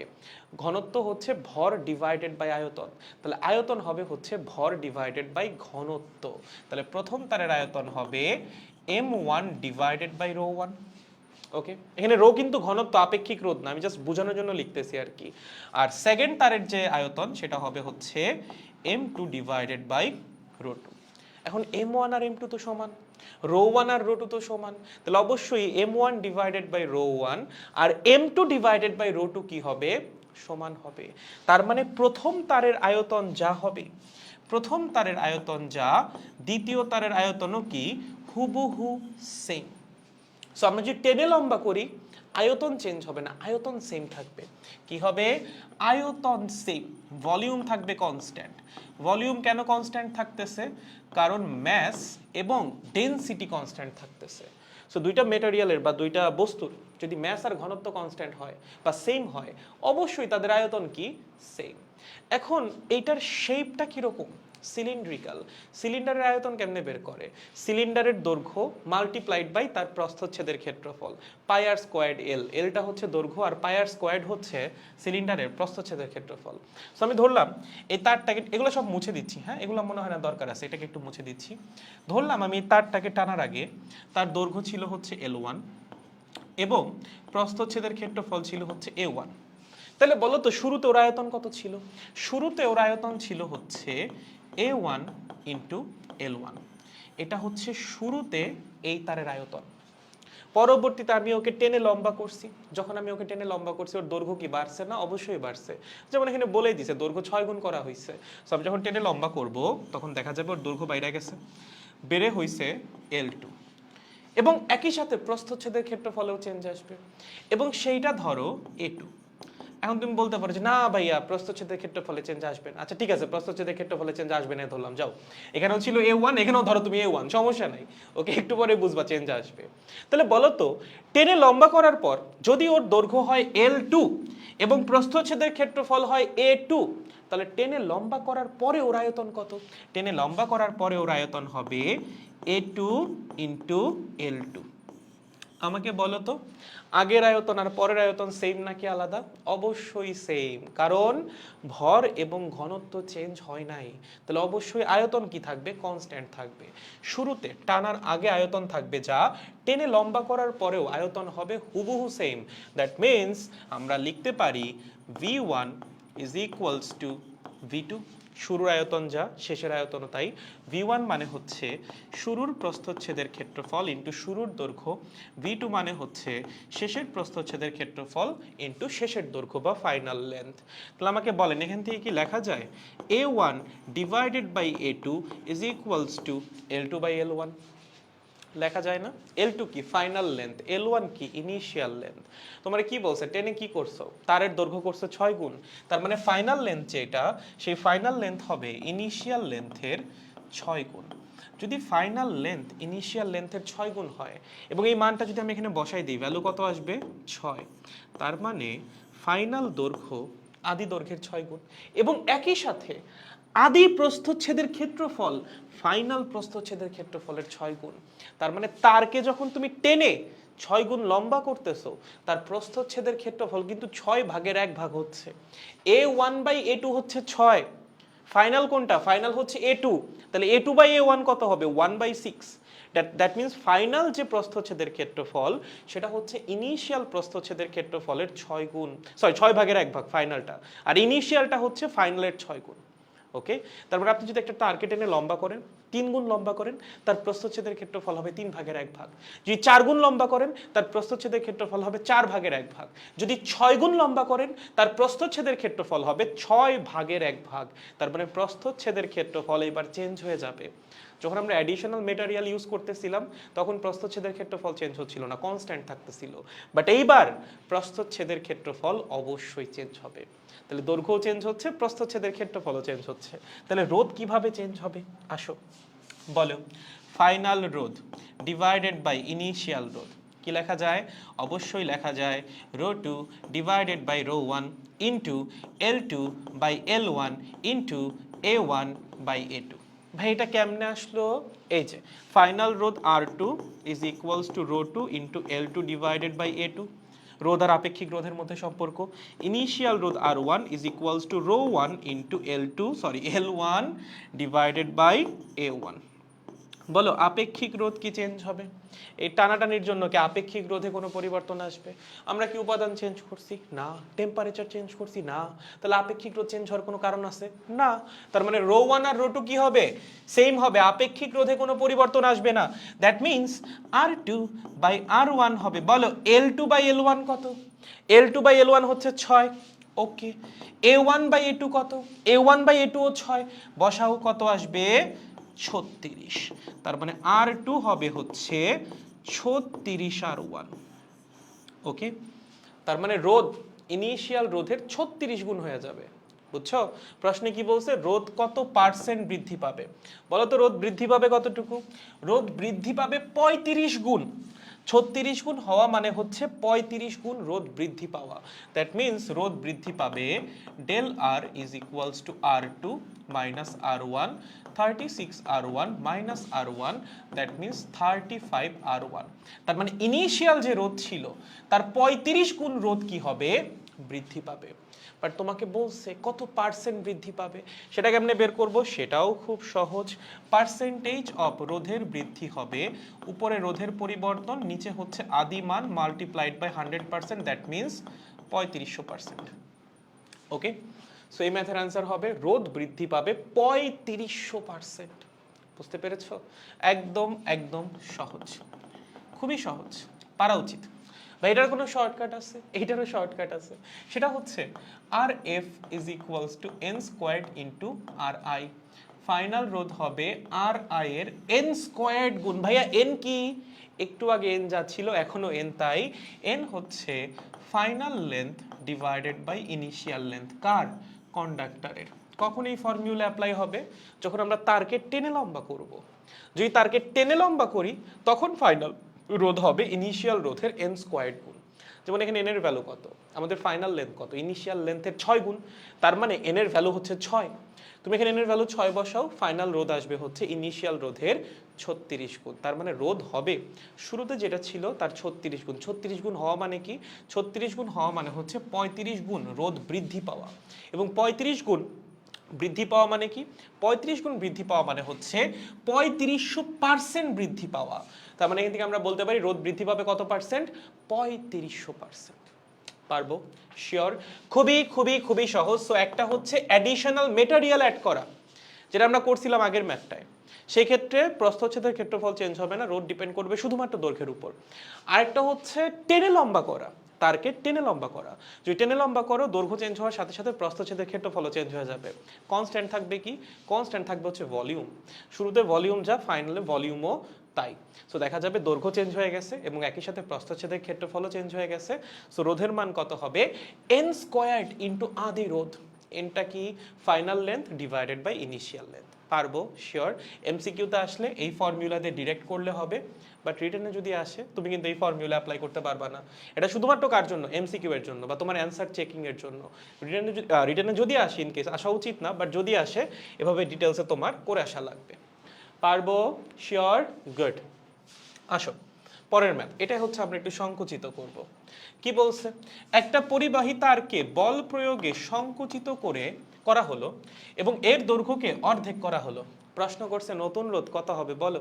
এটা কি তুমি প্রথমটার মতো করে করবা নাকি সেকেন্ডটার মতো করে করবা? অবশ্যই সেকেন্ডটার মতো। তুমি কি এখানে কোনো এক্সট্রা মেটেরিয়াল অ্যাড করছো? করো নাই। তোমার কাছে এরকম একটা পরিবাহী ছিল, লেটস সাপোজ এই, তার প্রস্থচ্ছেদের ক্ষেত্রফল ছিল A1 এবং দৈর্ঘ্য ছিল হচ্ছে L1। তুমি দুই পাশ থেকে তার উপর বল প্রয়োগ করছো, সেটা চেপে আসছে, দৈর্ঘ্য কমে আসছে। তাহলে কি হবে? এবার প্রস্থচ্ছেদের ক্ষেত্রফলটা বেড়ে যাবে। সো দেখা যাবে এটা চেপে যাওয়ার পরে দেখতে হবে অনেকটা এরকম। ঠিক আছে? তার দৈর্ঘ্য হয়ে যাবে L2 এবং প্রস্থচ্ছেদের ক্ষেত্রফল হয়ে যাবে কত? A2। বলো তো কোনটা চেঞ্জ হবে না? ভাইয়া প্রস্থচ্ছেদের ক্ষেত্রফল চেঞ্জ হবে না। প্রস্থচ্ছেদের ক্ষেত্রফল চেঞ্জ হইতো না যদি আমরা মেটারিয়াল অ্যাড করে বা মেটারিয়াল কেটে দৈর্ঘ্য অর্ধেক করতাম। যদি বলতো যে তারের অর্ধেক আমরা কাইটা দিছি, তাইলে প্রস্থচ্ছেদের ক্ষেত্রফল চেঞ্জ হইতো না। বাট আমরা তো বল প্রয়োগ করছি, বল প্রয়োগ করে সংকুচিত করছি। তার মানে আনচেঞ্জড থাকবে ভলিউম। দৈর্ঘ্যও চেঞ্জ হবে, প্রস্থচ্ছেদের ক্ষেত্রফলও চেঞ্জ হবে। চেঞ্জ হবে না কি? চেঞ্জ হবে না হচ্ছে আয়তন বা ভলিউম। সো শুরুর ভলিউম যা, ফাইনাল ভলিউমও হুবহু তাই। বলো শুরুর ভলিউম মানে কি? শুরুর প্রস্থচ্ছেদের ক্ষেত্রফল ইন্টু শুরুর দৈর্ঘ্য। ফাইনাল ভলিউম মানে কি? ফাইনাল প্রস্থচ্ছেদের ক্ষেত্রফল ইন্টু ফাইনাল দৈর্ঘ্য। সো এখান থেকে বলা যায় A1 by A2 is equals to L2 by L1। বলো L2 বাই L1 কত হবে? আমরা ফাইনালি কি করছি? দৈর্ঘ্যকে করছি অর্ধেক, তাই না? So L2 divided by L1 হবে হচ্ছে হাফ, কারণ ফাইনাল লেন্থটা ইনিশিয়াল লেন্থের অর্ধেক। তুমি যদিও শর্টকাট দিয়ে এতক্ষণ অ্যান্সার বের করে ফেলা উচিত, বা তুই যে রিটেনে যদি চলে আসে তখন তোমার ডিটেলসে করাই লাগবে, আর কোনো উপায় নাই। তাহলে বলো এই ভ্যালু কত আসবে? হাফ। ঠিক আছে, কারণ L2 বাই L1 হচ্ছে হাফ, ফাইনাল লেন্থটা ইনিশিয়াল লেন্থের অর্ধেক। তার মানে A1 বাই A2 কত আসবে? হাফ। এটা আমার কি, ও মাই গড, এটা কই থেকে আসলো? সরি, হ্যাঁ, এটা আমার কি কাজে লাগবে? আমার তো ফাইনাল রোধ নির্ণয় করা লাগবে। সেই ফর্মুলার মধ্যে আমার এই মান বসাইতে হবে। কোন ফর্মুলা ভাইয়া? এই যে এইটা, ফাইনাল রোধ R2 ডিভাইডেড বাই ইনিশিয়াল রোধ R1 কত হবে বলো? উপরে হচ্ছে ρ2 by ρ1 into L2 by L1 into A1 by A2। বলো আপেক্ষিক রোধ চেঞ্জ হবে। তুমি কি উপাদান চেঞ্জ করছো? না। তুমি কি টেম্পারেচার চেঞ্জ করছো? না। তার মানে আপেক্ষিক রোধ চেঞ্জ হবে না। চেঞ্জ হয়েছে দৈর্ঘ্য। L2 বাই L1 কত? হাফ। A1 বাই A2 কত? হাফ। বসাই দাও, কাজ শেষ।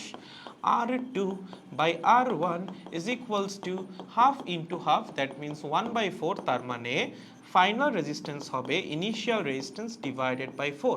তার মানে রোধ কি হবে? রোধ হবে 4 ভাগের 1 ভাগ। ওকে, এবং তোমার বের করতে বলছে নতুন রোধ কত। সো নতুন রোধ হবে হচ্ছে আদি রোধের বা শুরুর রোধের 4 ভাগের 1 ভাগ। একদম সহজ, পারবো। আগের ম্যাথ বুঝে থাকলে এটা কোনো প্যারা না, পারা উচিত। ওকে, তাহলে তোমাদের ছোট্ট একটা টেস্ট নেই, চলো আসো তোমাদের ছোট্ট একটা টেস্ট নিব। Let's go. এই পর্যন্ত আই গেস বুঝে গেছো। টেস্ট টেস্ট, আসো আসো আসো, quick test guys, let's go. Quick test. তোমাকে কি বলেছে? তোমাকে একটা প্রশ্ন করেছে, খুবই ছোট্ট প্রশ্ন, হ্যাঁ, ধরো এটা এমসিকিউতে আসছে।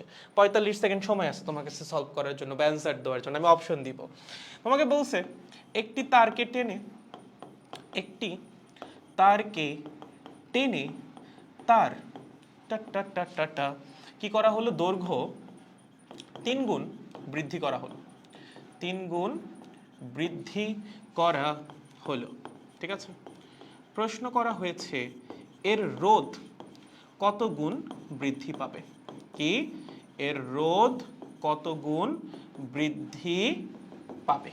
অপশন আছে।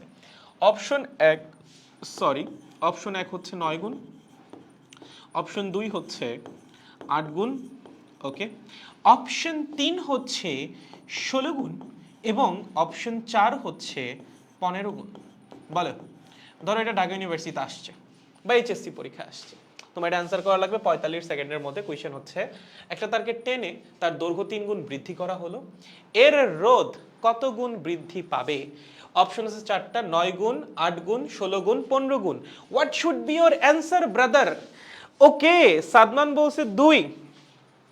ভাই ফার্স্ট পেপারে চ্যাপ্টার 9, ফার্স্ট পেপারে চ্যাপ্টার 9 তো আমার কখনো পড়াই নাই, এর জন্য হচ্ছে আর্কাইভে নাই। আমি তো পড়াইছি শুধুমাত্র শর্ট সিলেবাসগুলো, এর জন্য এটা আর্কাইভে নাই। খুব তাড়াতাড়ি নিয়ে ফেলবো, চিন্তা নেই। ওকে, সাদমান বলছে হচ্ছে 2। বাকিদের কি অবস্থা? বাকিরাও পারা লাগবে, না পারলে কিন্তু খবর আছে। এর যদি না পারছো, ওকে শর্টকাট শিখাই দিছি, তাও যদি না পারো বেইজ্জতি হয়ে যাবে একটা। চলো, আইশরি বলছে হচ্ছে 8 গুণ, ওকে। লিওনার্দো দা ভিঞ্চি বলছে 1, ওকে, 9 গুণ, ঠিক আছে, ভেরি গুড। সো আমি অ্যান্সার পাইছি হচ্ছে 2 রকম। একজন বলছে হচ্ছে 8 গুণ, বাকি 2 জন বলছে বোধহয় 9 গুণ। আর বাকিদের কি কোনো মতামত নাই? মতামত শূন্য। বাকিরা কি করতেছিস? বাকির একটু অ্যান্সার কর, পার্টিসিপেট করা লাগবে, অ্যান্সার করার চেষ্টা করা লাগবে। চেষ্টা না করলে কিন্তু সমস্যা। ঠিক আছে, হাবিবা বলছে হচ্ছে 2, ওকে, ঠিক আছে, নাইস। বেশ কিছু উত্তর পাইলাম, বাট আনফরচুনেটলি আপনাদের সবারটাই ভুল। আপনারা সবাই এই পরীক্ষায় ফেল করেছেন, স্বাগতম। এটার অ্যান্সার হবে হচ্ছে 15 গুণ। হোয়াট ভাইয়া, 15 গুণ? এইটা কই থেকে আসলো? খুবই সহজ। দেখো, ভাষাগত পার্থক্য আছে। তোমাকে আগে যখন আমি ম্যাথগুলো করালাম, সেই ম্যাথে কোয়েশ্চেনে বলা ছিল কি, 2 নাম্বার ম্যাথে আসো, তোমাকে বলছে একটা পরিবাহীকে টেনে দৈর্ঘ্য 6 গুণ করা হইলো। তার মানে ওর যে ফাইনাল দৈর্ঘ্য ওটা ইনিশিয়াল দৈর্ঘ্যের 6 গুণ, কারণ আমরা দৈর্ঘ্যকে টেনে 6 গুণ করছি। আগের কোয়েশ্চেনটা পড়ো, সেম কথা লেখা ছিল, মেটারিয়াল যুক্ত করে এর দৈর্ঘ্য 6 গুণ করা হইল। ঠিক আছে, দৈর্ঘ্য 6 গুণ করছো মানে হচ্ছে ফাইনাল দৈর্ঘ্য ইনিশিয়াল দৈর্ঘ্যের 6 গুণ। বাট এইবার কিন্তু আমি এটা লিখি নাই, আমি লিখছি তার দৈর্ঘ্য 3 গুণ বৃদ্ধি করা হলো। তার মানে কিন্তু 3 গুণ করা না, 3 গুণ বৃদ্ধি করা মানে হচ্ছে 4 গুণ করা। ধরো তোমার কাছে 10 টাকা আছে, ঠিক আছে, কি 10 টাকা আছে, ওকে, আমি বললাম তোমার টাকার পরিমাণ 3 গুণ হইল, তাহলে তোমার কাছে কত টাকা আছে? 10 টাকার 3 গুণ টাকা, 30 টাকা। এবার আমি তোমাকে বললাম তোমার কাছে 10 টাকা আছে এবং তোমার কাছে যত টাকা আছে তার তুলনায় তোমার টাকার পরিমাণ 3 গুণ বৃদ্ধি পাইলো, তাহলে তোমার টাকার পরিমাণ বৃদ্ধি পাইছে কতটুকু? যত টাকা আছে তার 3 গুণ, তার মানে তোমার টাকার পরিমাণ বৃদ্ধি পাইছে হচ্ছে 30 টাকা। শুরুতেও তো তোমার কাছে 10 টাকা ছিল, এটা কি হারাই গেছে? না, এইটাও তো আছে, 30 টাকা বৃদ্ধি পাইছে, বাট 10 টাকাও তো ছিল, তাহলে এখন তোমার টাকার পরিমাণ কত? এখন তোমার টাকার পরিমাণ হচ্ছে 40 টাকা। সো একটা হচ্ছে হওয়া আর একটা হচ্ছে বৃদ্ধি পাওয়া। আমি আগে যে কোয়েশ্চেনগুলো সলভ করাইছি সেখানে সব ছিল হওয়া, তারের দৈর্ঘ্য বৃদ্ধি পেয়ে 6 গুণ হইছে, তার জন্য ফাইনাল লেন্থ ইনিশিয়াল লেন্থের 6 গুণ। বাট এই কোয়েশ্চেনে তো এটা বলি নাই, এই কোয়েশ্চেনে বলছি তারের দৈর্ঘ্য 3 গুণ বৃদ্ধি পাইছে। তাহলে ধরো তারের দৈর্ঘ্য শুরুতে ছিল L1, বৃদ্ধি পাইছে কতটুকু? বৃদ্ধি পাইছে হচ্ছে 3 গুণ। কার 3 গুণ? শুরুর দৈর্ঘ্যের 3 গুণ। সো শুরুতে ছিল এই দৈর্ঘ্য L1, ওকে, পরবর্তীতে তারের দৈর্ঘ্য বৃদ্ধি পেয়ে হয়েছে হচ্ছে এতটুকু, 3 গুণ পরিমাণ বৃদ্ধি পাইছে। তার মানে বৃদ্ধি পাইছে কতটুকু? এই যে এতটুকু হচ্ছে বৃদ্ধি পাইছে, এইটা হচ্ছে 3L1, ওকে। শুরুতেও তো একটা L1 ছিল, সেটাকে হারাই যাবে না, সেটাও আছে। তাহলে তার বর্তমান দৈর্ঘ্য কত? তার বর্তমান দৈর্ঘ্য হচ্ছে 4L1। সো যদি কোয়েশ্চেনে বলে দেয় দৈর্ঘ্য 3 গুণ বৃদ্ধি পাইছে, তাহলে ফাইনাল দৈর্ঘ্য হবে হচ্ছে আগে যেটা ছিল প্লাস যতটুকু বৃদ্ধি পাইছে, দ্যাট মিনস 4L1। সো ভাষার দিকে খুব কেয়ারফুল। যদি বলে দিতাম দৈর্ঘ্য 4 গুণ বৃদ্ধি পাইছে, তাহলে ফাইনাল দৈর্ঘ্য কত হইতো? L1 plus 4L1, that means 5L1। যদি বলতাম দৈর্ঘ্য 5 গুণ বৃদ্ধি পাইছে, ফাইনাল দৈর্ঘ্য কত হইতো? L1 plus 5L1, that means 6L1। So যত গুণ বৃদ্ধি পাবে হবে হচ্ছে তার চেয়ে 1 গুণ বেশি। যদি 3 গুণ বৃদ্ধি পায় বলে দেয়, তাহলে হবে হচ্ছে 4 গুণ। যদি বলে দেয় যে না বৃদ্ধি পাইছে 4 গুণ, তাহলে হবে হচ্ছে 5 গুণ। এটা একটু কেয়ারফুল, ওকে। সো তোমাকে যদি বলে দেয় কোয়েশ্চেনে দৈর্ঘ্য 3 গুণ বৃদ্ধি পাইছে, তাহলে দৈর্ঘ্য কিন্তু অ্যাকচুয়ালি হয়েছে 4 গুণ। এখন যদি এইভাবে বলে যে না দৈর্ঘ্য বৃদ্ধি পেয়ে, ধরো এইভাবে বলছে দৈর্ঘ্য বৃদ্ধি পেয়ে 3 গুণ হলো, তাহলে কি হয়েছে? তার মানে অবশ্যই ফাইনাল দৈর্ঘ্য ইনিশিয়াল দৈর্ঘ্যের 3 গুণ। কেন ভাইয়া? এখানে তো তোমাকে বলেই দিছে দৈর্ঘ্য বৃদ্ধি পাইছে, কিন্তু বৃদ্ধি পেয়ে হইছে 3 গুণ, সরাসরি বলাই আছে যে 3 গুণ হইছে, তাহলে তো ফাইনাল দৈর্ঘ্য ইনিশিয়াল দৈর্ঘ্যের 3 গুণই হবে। বাট যদি লেখা থাকে এইভাবে যে না দৈর্ঘ্য 3 গুণ বৃদ্ধি পাইছে, তাহলে ফাইনাল দৈর্ঘ্য হবে হচ্ছে ইনিশিয়াল দৈর্ঘ্যের 4 গুণ, 1 গুণ বেশি। কারণ আগে L1 ছিল, আরো 3L1 বৃদ্ধি পাইছে, তার মানে ফাইনাল যে দৈর্ঘ্য সেটা হবে হচ্ছে 4L1। কেয়ারফুল, ওকে। সো একটা হচ্ছে দৈর্ঘ্য কত গুণ হইল, আর একটা হচ্ছে দৈর্ঘ্য কত গুণ বৃদ্ধি পাইল। বা এরকমও লিখতে পারে যে দৈর্ঘ্য বৃদ্ধি পেয়ে 3 গুণ হইল, 3 গুণ হইছে, তার মানে ফাইনাল লেন্থ হচ্ছে ইনিশিয়াল লেন্থের 3 গুণ। আর এটা হচ্ছে 3 গুণ বৃদ্ধি পাইছে, তার মানে ফাইনাল লেন্থ হচ্ছে ইনিশিয়াল লেন্থের 4 গুণ। যত গুণ বৃদ্ধি পাবে তার চেয়ে 1 গুণ বেশি, ওকে। তাহলে যদি ফাইনাল লেন্থ 4 গুণ হয়, বলো ফাইনাল রোধ কত হবে? এটা কি টানার ম্যাথটা না? ফাইনাল রোধ হবে হচ্ছে n স্কয়ার্ড ইনটু ইনিশিয়াল রোধ, ওকে। n এর মান কত? দৈর্ঘ্য বৃদ্ধি পাইছে কয় গুণ? 4 গুণ পাইছে, সরি 3 গুণ বৃদ্ধি পাইছে, তার মানে দৈর্ঘ্য হইছে কয় গুণ? দৈর্ঘ্য হইছে হচ্ছে 4 গুণ, তার মানে n এর ভ্যালু কত? 4 বসাও, তার মানে হবে 16 আর i, ওকে। কত? 16 আর i। তার মানে আমাদের যে ফাইনাল রোধটা সেটা হবে হচ্ছে ইনিশিয়াল রোধের 16 গুণ। বাট তোমাকে প্রশ্ন করছে রোধ কত গুণ বৃদ্ধি পাবে, তাহলে রোধ বৃদ্ধি পাবে কতটুকু? রোধ বৃদ্ধি পাবে হচ্ছে ফাইনাল রোধ মাইনাস ইনিশিয়াল রোধ। ফাইনাল রোধটা কত? 16 আর i, মাইনাস করো আর i, থাকবে হচ্ছে 15 আর i, ওকে। যত গুণ হবে বৃদ্ধি পাবে তার চেয়ে 1 গুণ কম, যত গুণ বৃদ্ধি পাবে হবে তার চেয়ে 1 গুণ বেশি। দেখো বৃদ্ধি পাইছিল 3 গুণ, তার মানে হইছিল 4 গুণ, আবার হইছে 16 গুণ, তার মানে বৃদ্ধি পাইছে 15 গুণ। সো যত গুণ হবে বৃদ্ধি পাবে তার চেয়ে 1 গুণ কম, বা বৃদ্ধি পাবে যত গুণ বৃদ্ধি পাবে হবে তার চেয়ে 1 গুণ বেশি। বুঝছেন? খুবই সহজ। সো আলটিমেটলি অ্যান্সার হবে কত? 15 গুণ। দেখো এই পর্যন্ত ক্লিয়ার কিনা? হ্যাঁ, খুবই কনসেপচুয়াল জিনিস। এগুলো ভাষাগত পার্থক্যটা হচ্ছে বোঝা লাগবে। ভাষার ব্যাচ দিয়ে দিবে, তাড়াহুড়ো করা যাবে না, ঠান্ডা মাথায় প্রশ্ন পড়া লাগবে। এগুলো এমসিকিউতে আসবে, এগুলো রিটেন আসবে না। হ্যাঁ, এগুলো কিসে আসবে?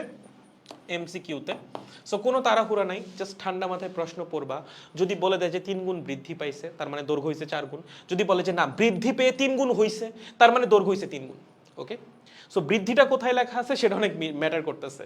যদি বলে বৃদ্ধি পেয়ে 3 গুণ হয়েছে, তার মানে হয়েছে 3 গুণ।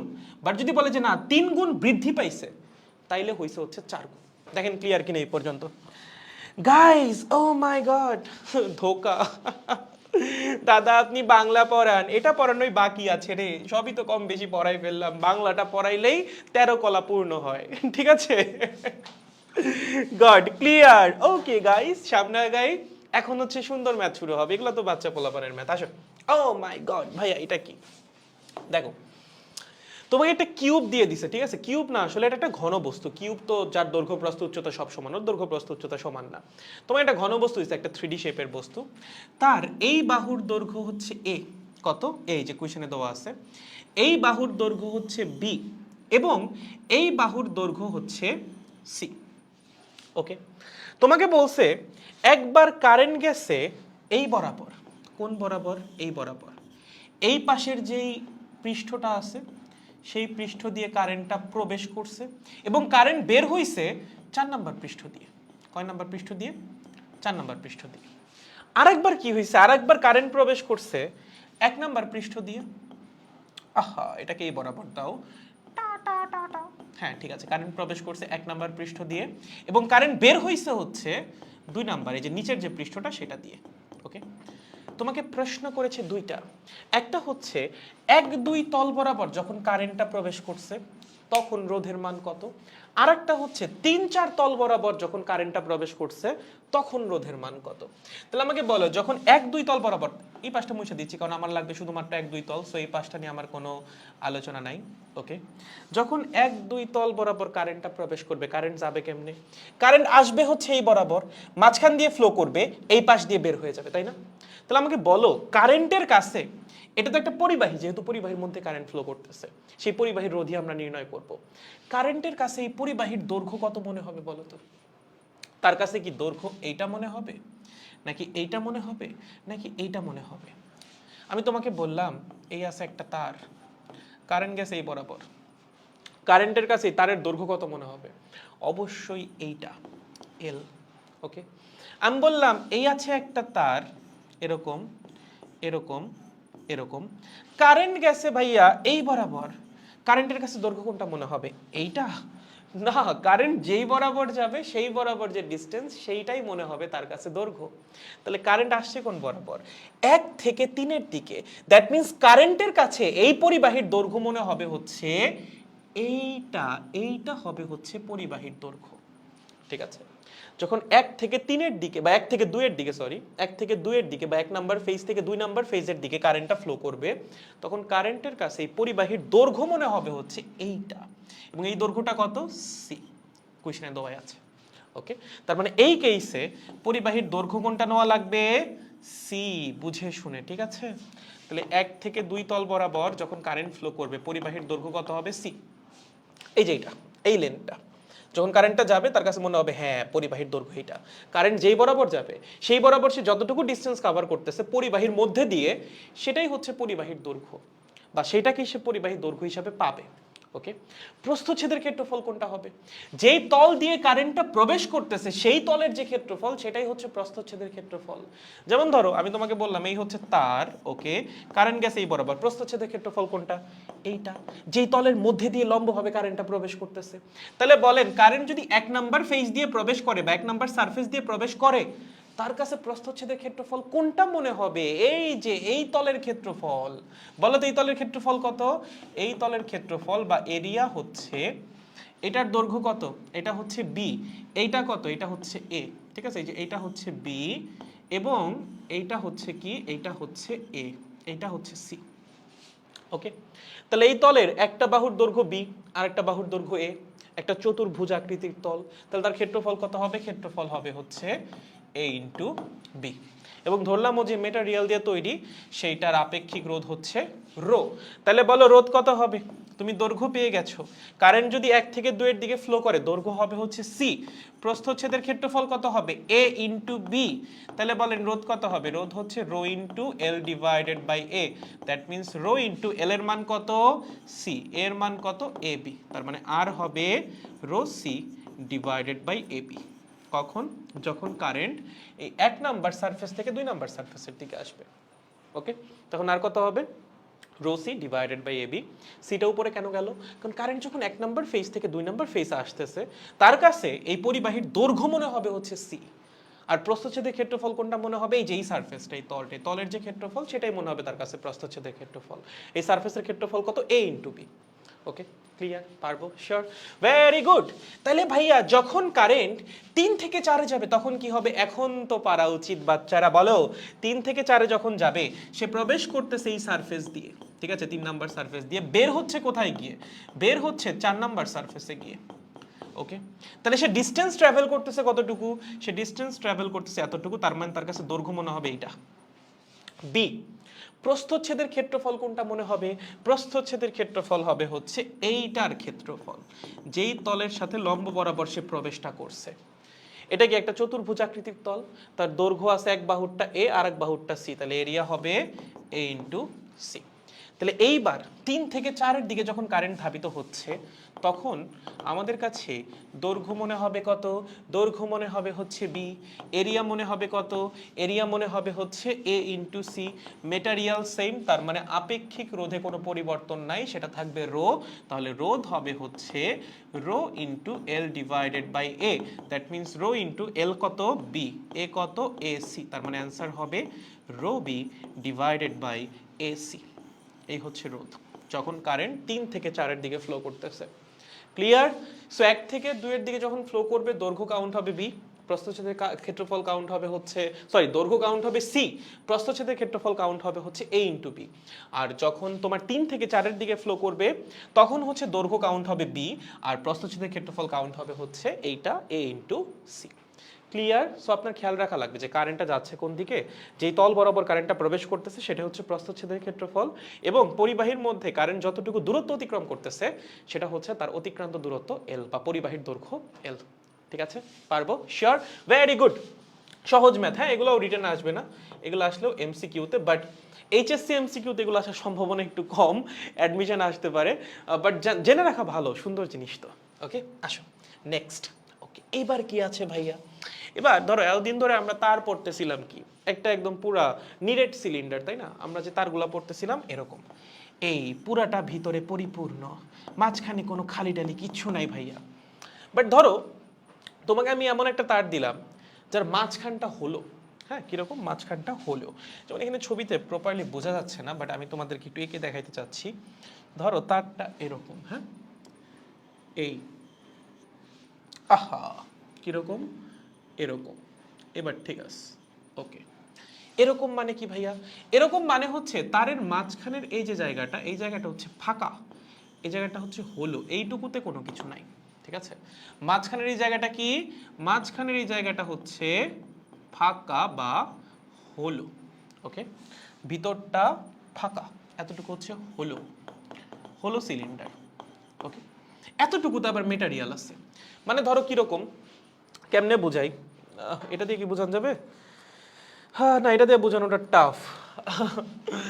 ধরো এরকম আর কি, এই জিনিসটাই, এটা, এটা, এই, এখানে এই, এতটুকুতে মেটেরিয়াল আছে টিস্যুর বক্সের মতো, হ্যাঁ, টিস্যুর বক্সের মতো, মাঝখানটা হচ্ছে ফাঁকা। যদি এরকম পরিবাহী হয়, ওকে, তখন যদি তোমাকে রোধ বের করতে বলে তখন কেমনে করবা? নর্মালি আমরা যেটা করতাম, ধরো তোমাকে একটা নর্মাল যদি তার দেওয়া থাকে সিলিন্ড্রিক্যাল শেপের, তখন যদি সেখান থেকে তোমাকে বলে দেয় যে হ্যাঁ ওর ব্যাসার্ধ হচ্ছে আর, ওর দৈর্ঘ্য হচ্ছে এল, এখান থেকে যদি বলে ওর রোধ বের করো, তখন তুমি লেখো R is equals to rho into L divided by A. এটা কি? এ হচ্ছে প্রস্থচ্ছেদের ক্ষেত্রফল, ব্যাসার্ধ দিয়ে দিছে আর, তাহলে প্রস্থচ্ছেদের ক্ষেত্রফল হবে L divided by pi R square. এটা কখন?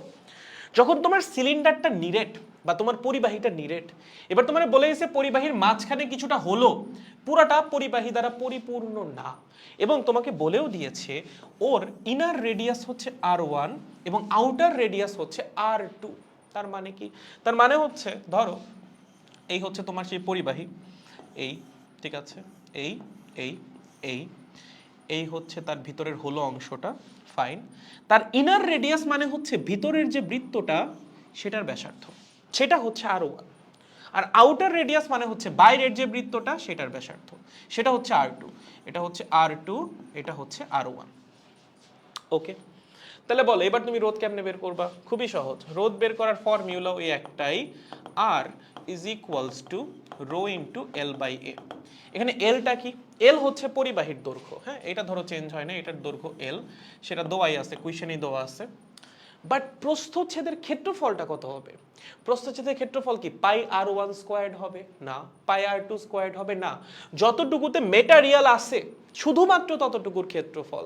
তার মানে আমাদের লাগবে হচ্ছে এইটা, এই যে এই জায়গাটুকুর ক্ষেত্রফল, যতটুকুতে মেটারিয়াল আছে, যে অংশটা হলো সেইটার ক্ষেত্রফলকে মাইনাস করা লাগবে। কেমনে করা যাইতে পারে? দেখো, তোমার কাছে এরকম একটা বৃত্তাকার সারফেস আছে, এই তার ভিতরের একটা পার্ট আবার কি হলো, ওকে, এইটার ব্যাসার্ধ হচ্ছে R1, এটার ব্যাসার্ধ হচ্ছে R2। তোমার লাগবে কি? তোমার লাগবে যে এই রিংটার হচ্ছে তোমার, রিং বলো বা যেটাই বলো না কেন, এইটার হচ্ছে ক্ষেত্রফল তোমার লাগবে। কেমনে বের করবা? খুবই সহজ ভাই, তুমি এই বাইরের অংশটার টোটাল ক্ষেত্রফল বের করো, সেখান থেকে ভিতরের অংশটার ক্ষেত্রফলকে মাইনাস করে দাও, তাহলেই তো তুমি অ্যাডিশনাল পার্টের ক্ষেত্রফল পেয়ে যাবা, তাই না? ব্যাপারটা বুঝো নাই? তুমি এই বাইরের যে বৃত্তটা আছে তার ক্ষেত্রফল বের করো, সেখান থেকে ভিতরের বৃত্তের ক্ষেত্রফল মাইনাস কইরা দাও। মাইনাস করলেই তুমি কি পাবা? মাইনাস করলেই তুমি শুধুমাত্র এই অংশটার ক্ষেত্রফল পেয়ে যাবা, এবং তোমার এটাই লাগবে, কারণ এতটুকুতে মেটেরিয়াল আছে, বাকি জায়গায় তো মেটেরিয়াল নাই। ওকে, মাঝখানটা তো খালি। তাহলে বলো এই অংশটার ক্ষেত্রফল কত হবে? এই অংশের ক্ষেত্রফল হবে পাই R2 square minus pi R1 square. কারণ আমাদের আউটসাইড যে রেডিয়াস সেটা হচ্ছে R2, তার মানে সম্পূর্ণ অংশের ক্ষেত্রফল হচ্ছে পাই R2 স্কোয়ার্ড। সেখান থেকে আমার ভিতরের অংশের ক্ষেত্রফলকে মাইনাস করা লাগবে। ভিতরের বৃত্তের ব্যাসার্ধ কত? R1, তাহলে ভিতরের বৃত্তের ক্ষেত্রফল কত হবে? পাই R1 স্কোয়ার। সো পাই R2 স্কোয়ার থেকে পাই R1 স্কোয়ারটাকে মাইনাস করে দাও, তুমি মেটারিয়াল যতটুকু জায়গায় আছে ততটুকুর ক্ষেত্রফল বা প্রস্থচ্ছেদের ক্ষেত্রফল পেয়ে যাবা, এবং সেটাই তোমার ফর্মুলাতে বসাইতে হবে, বসাইলেই বের হয়ে যাবে R is equals to rho into L divided by pi R2 square minus pi R1 square. যদি আমি পাইটাকে কমন নিয়ে লিখি, rho into L divided by pi R2 square minus R1 square. বুঝেছো? সহজ, একদম সহজ। দেখো বুঝছো কিনা এই পর্যন্ত? বলো বলো বলো, এই পর্যন্ত বুঝছো কিনা? আর একটা ম্যাথ করে আমরা ছুটি দিয়ে দিব, ঠিক আছে? আর একটা ম্যাথ করা লাগবে, আর একটা ম্যাথ করতে পারলেই ছুটি। ওকে, দেখেন এই পর্যন্ত ক্লিয়ার হয়েছে কিনা? Guys let me know. Oh my god, PB divided, আচ্ছা rho B divided by AC. আরে শাবাশ, সেই পোলাপা, হ্যাঁ তোমরা সেই ভাই, সুপার ফাস্ট সুপার ফাস্ট। আরে আজকে তো মানে সময় হয় নাই না, মাত্র 1 ঘন্টা 17 মিনিট ক্লাস হইছে। আরেকটা ম্যাথ করে তাহলে ছুটি দিব না, আরেকটু পড়াবো তাইলে। আমি তো ভাবছি রাত 12টা পার হয়ে গেছে, তাদের আজকে সময় পার হয় নাই। কি একটা অবস্থা! বুঝছি ভাইয়া, ক্লিয়ার, ওকে। এতক্ষণ পর্যন্ত আসলে কোনো সমস্যা ছিল না। এগুলা ধরো এইচএসসি পরীক্ষা আসতে পারে। সমস্যাটা কখন হবে জানো? সমস্যা হবে যখন ম্যাথ আসবে এইটা। হ্যাঁ ভাইয়া, এইটা কি ম্যাথ? এইটা হচ্ছে একটা তার যার ব্যাসার্ধ কন্টিনিউয়াসলি চেঞ্জ হচ্ছে। ওকে, তুমি যদি খেয়াল করো, তারের এই পাশটা হচ্ছে চিকন, এই পাশটা হচ্ছে মোটা, এবং এইবার কারেন্ট প্রবেশ করছে, তোমাকে বলছে এই তারের রোধ নির্ণয় করো। এবার কেমনে করবা? তুমি বললা ভাইয়া খুবই সহজ, আমাকে দিয়ে দিছে তারের যে দৈর্ঘ্য সেটা হচ্ছে এল, এই যে দিয়েই দিছে তারের দৈর্ঘ্য কত? এল। তুমি বললা ভাইয়া উপাদানের যে আপেক্ষিক রোধ সেটাকে আমি ধরলাম রো, তাহলে আর আসবে রো ইন্টু এল বাই এ। ঠিক আছে, কোনো সমস্যা নাই, কিন্তু তুমি এর মান কোনটা বসাবা? প্রস্থচ্ছেদের ক্ষেত্রফল এখানে একরকম, প্রস্থচ্ছেদের ক্ষেত্রফল এখানে আর এক রকম, প্রস্থচ্ছেদের ক্ষেত্রফল এখানে আর এক রকম, এখানে আবার আর এক রকম। এখন তুমি কেমনে ম্যাথ করবা? এখন একটু বুদ্ধি খাটাইতে হবে। এখন এভাবে নর্মাল বাংলা নিয়মে ম্যাথ করা যাবে না, এখন একটু প্রপারলি চিন্তা করতে হবে। কিভাবে ভাইয়া? দেখো তোমার কি কি দেওয়া আছে, প্রথমে এটা খেয়াল করো। প্রথমে তোমাকে বাম পাশের ব্যাসার্ধ দিয়ে দিছে, সেটা হচ্ছে এ। ওকে, এটা কি? লেফট সাইডের যে বৃত্তাকার ক্ষেত্রটা বা প্রস্থচ্ছেদটা, সেটার ব্যাসার্ধ। ওই পাশে তোমাকে ডান সাইডের প্রস্থচ্ছেদের ব্যাসার্ধ দিয়ে দিছে, সেটা হচ্ছে বি। কত? বি। ওকে, এবং আমার কারেন্ট ফ্লো করছে কোন বরাবর? আমার কারেন্ট ফ্লো করেছে এই বরাবর। ঠিক আছে, যে এই বরাবর হচ্ছে কারেন্টটা ফ্লো করছে, আই। ওকে, হালকা বাঁকা লাগতেছে কিনা? হালকা বাঁকা লাগতে পারে, বাট মানে এটা হচ্ছে সমান্তরাল, ধরে নাও এক্স অক্ষের সমান্তরাল, এই বরাবর কারেন্টটা ফ্লো করছে। এখন এখান থেকে আমি এই পুরা তারের রোধ কিভাবে নির্ণয় করতে পারি? একটু বুদ্ধি খাটাই। প্রথমে এই তার থেকে ছোট্ট একটা অংশ আমরা কাইটা নিই। হ্যাঁ, ছোট্ট একটা স্লাইসের মতো আমরা কাইটা নিব। ধরো এতটুকু আমি কেটে নিলাম। কতটুকু? এতটুকু, জাস্ট এতটুকু, টা টা টা টা টা, এতটুকু। ওকে, এতটুকু আমি কাটলাম এখান থেকে এক্স মিটার দূরে। কতখানি দূরে? এক্স মিটার দূরে। এবং আমি ধরলাম এতটুকুর যে দৈর্ঘ্য সেটা হচ্ছে ডিএক্স। হ্যাঁ, আমি যতটুকু অংশই কাটছি সেটার একটা দৈর্ঘ্য আছে, সেটা হচ্ছে ডিএক্স ধরলাম আমি। এবং এতটুকুর যে ব্যাসার্ধ, এটা কি একটা বৃত্তাকার ক্ষেত্র তৈরি হবে না আমি যদি এটা কাইটা নিই? ধরো আমি যদি সিলিন্ডারের মাঝখান থেকে এই অংশটা কাইটা আনি, দেখতে কেমন হবে বলো তো? দেখতে হবে হচ্ছে এরকম। ওকে, এরকম। এই যে এইটাকে বলতেছি হচ্ছে ডিএক্স, ওর যে দৈর্ঘ্য। আর ওর কি একটা প্রস্থচ্ছেদ আছে না? অবশ্যই আছে। সেই প্রস্থচ্ছেদের যে ব্যাসার্ধ সেটাকে বলতেছি আর। ওকে, ধরলাম, এটা আমরা ধরে নিলাম যে এইখান থেকে যে ছোট্ট অংশটা কাটছি এক্স মিটার দূরে গিয়ে, সেটা দৈর্ঘ্য হচ্ছে ডিএক্স, এবং ওর প্রস্থচ্ছেদের যে ব্যাসার্ধ সেইটা হচ্ছে কত? আর। Let's suppose. তাহলে আমাকে বলো তো, এই যে ছোট্ট অংশটা তুমি কাটলা, তার রোধ কত হবে? এই ছোট্ট অংশের রোধ। এই ছোট্ট অংশের দৈর্ঘ্য হচ্ছে ডিএক্স, এটা হচ্ছে কি ছোট্ট অংশের দৈর্ঘ্য। এই ছোট্ট অংশের প্রস্থচ্ছেদের ক্ষেত্রফল কত? তুমি ধরছো ওর ব্যাসার্ধ আর, তাই না? তাহলে ওর প্রস্থচ্ছেদের ক্ষেত্রফল কত হবে? ওর প্রস্থচ্ছেদের ক্ষেত্রফল হবে পাই আর স্কোয়ার, এই ছোট্ট অংশের প্রস্থচ্ছেদের ক্ষেত্রফল। তাহলে বলো ওর রোধ কত হবে? এই ছোট্ট অংশের ছোট্ট রোধ ডিআর হবে রো ইন্টু ওর দৈর্ঘ্য ডিএক্স ডিভাইডেড বাই ওর প্রস্থচ্ছেদের ক্ষেত্রফল পাই আর স্কোয়ার। ওকে, এটা কি? আমরা যে ছোট্ট স্লাইসটা কেটে আনছি তার রোধ। এখন তুমি যদি পুরা অংশের রোধ বের করতে চাও, আই গেস তোমরা বুঝাই গেছো কি করা লাগবে। শুরু থেকে শেষ পর্যন্ত এরকম ছোট্ট ছোট্ট স্লাইসের রোধ বের করা লাগবে। যেহেতু সবাই সিরিজে যুক্ত আছে, সবার রোধকে যোগ করে দেওয়া লাগবে। যোগ করলেই তুমি কি পাবা? এই শুরু থেকে শেষ পর্যন্ত পুরা পরিবাহীর রোধ পাবা। কি করা লাগবে? এই পুরা পরিবাহীটাকে ছোট্ট ছোট্ট স্লাইসে ভাগ করা লাগবে, কারণ ছোট্ট একটা স্লাইসের মধ্যে ব্যাসার্ধ তো খুব বেশি চেঞ্জ হবে না। মানে এখানে সমস্যাটা কি ছিল, কি প্রবলেমটা আমরা ফেস করতেছিলাম? এখানে ব্যাসার্ধ একরকম বা প্রস্থচ্ছেদের ক্ষেত্রফল একরকম, এখানে আর এক রকম, এখানে আর এক রকম। বাট যখন আমি ছোট্ট একটা অংশ কাটতেছি, এইটুকুর মধ্যে তো ব্যাসার্ধের খুব বেশি ভ্যারিয়েশন দেখা যাবে না। সো এইটুকুর মধ্যে আমি ব্যাসার্ধটাকে কনস্ট্যান্ট ধরতে পারি। তার মানে এইটুকুর মধ্যে বা এই ছোট্ট দৈর্ঘ্যের মধ্যে আমি প্রস্থচ্ছেদের ক্ষেত্রফলকেও কনস্ট্যান্ট ধরতে পারি। সেক্ষেত্রে এই ছোট্ট অংশের রোধ কত হবে?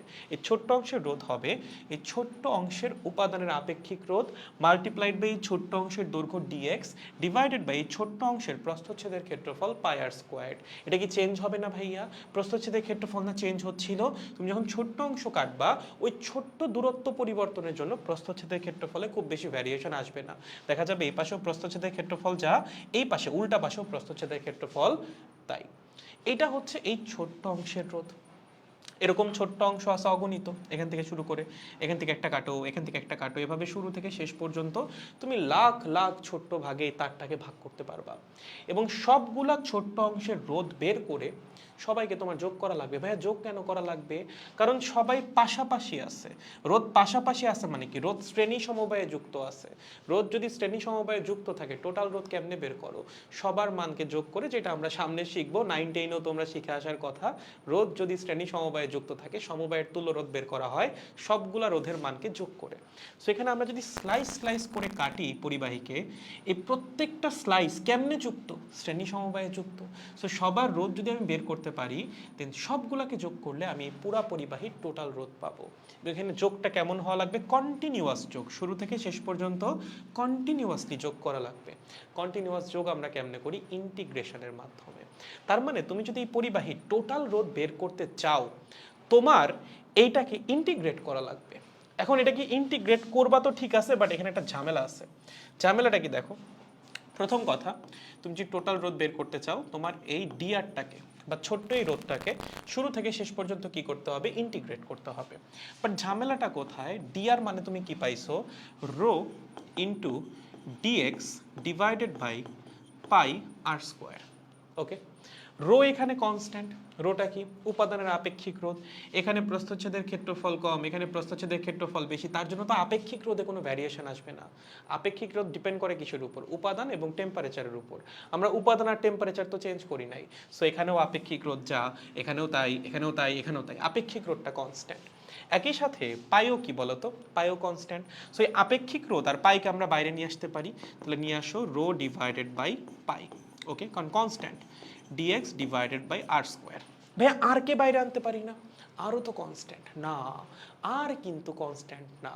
আর কি ছিল, আর ছিল হচ্ছে আমরা যে ছোট্ট অংশটাকে কাইটা আনলাম, সেই ছোট্ট অংশের ব্যাসার্ধ।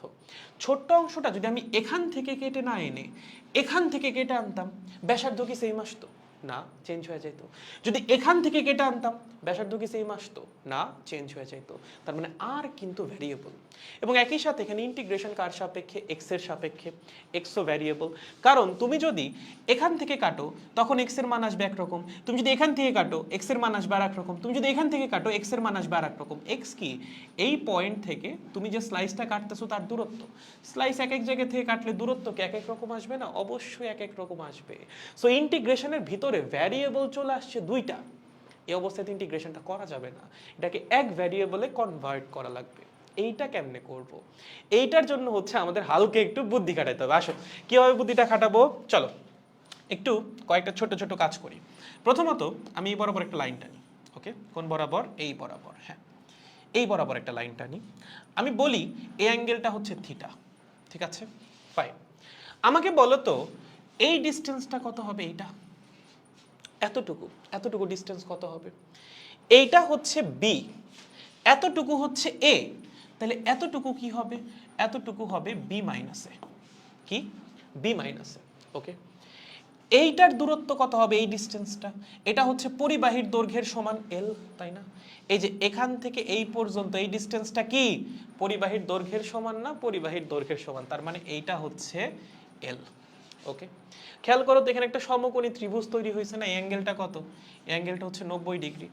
এই সমকোণী ত্রিভুজের লম্ব হচ্ছে বি মাইনাস এ, ভূমি হচ্ছে এল, পরিবাহীর দৈর্ঘ্যের সমান। যারা এই পার্টটা বুঝুন আরেকবার বলি, এটা হচ্ছে এ, এই পুরোটা হচ্ছে বি, আমি এখান থেকে এই রেখার উপর একটা লম্ব আঁকছি, ঠিক আছে।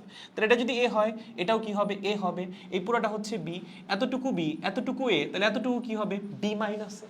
ওকে, তুমি তারের এক প্রান্ত থেকে আরেক প্রান্ত পর্যন্ত একটা লম্ব রেখা আঁকছো, সেটা কিসের সমান হবে, তারের দৈর্ঘ্যের সমান হবে, দ্যাট মিন্স এল। তাহলে এখানে যে সমকোণী ত্রিভুজটা তৈরি হয়েছে, যেটা কোনটা, এইটা এইটা এইটা, সেটার ভূমি কত এল, লম্ব কত বি মাইনাস এ, অ্যাঙ্গেল কত থিটা আমরা ধরছি।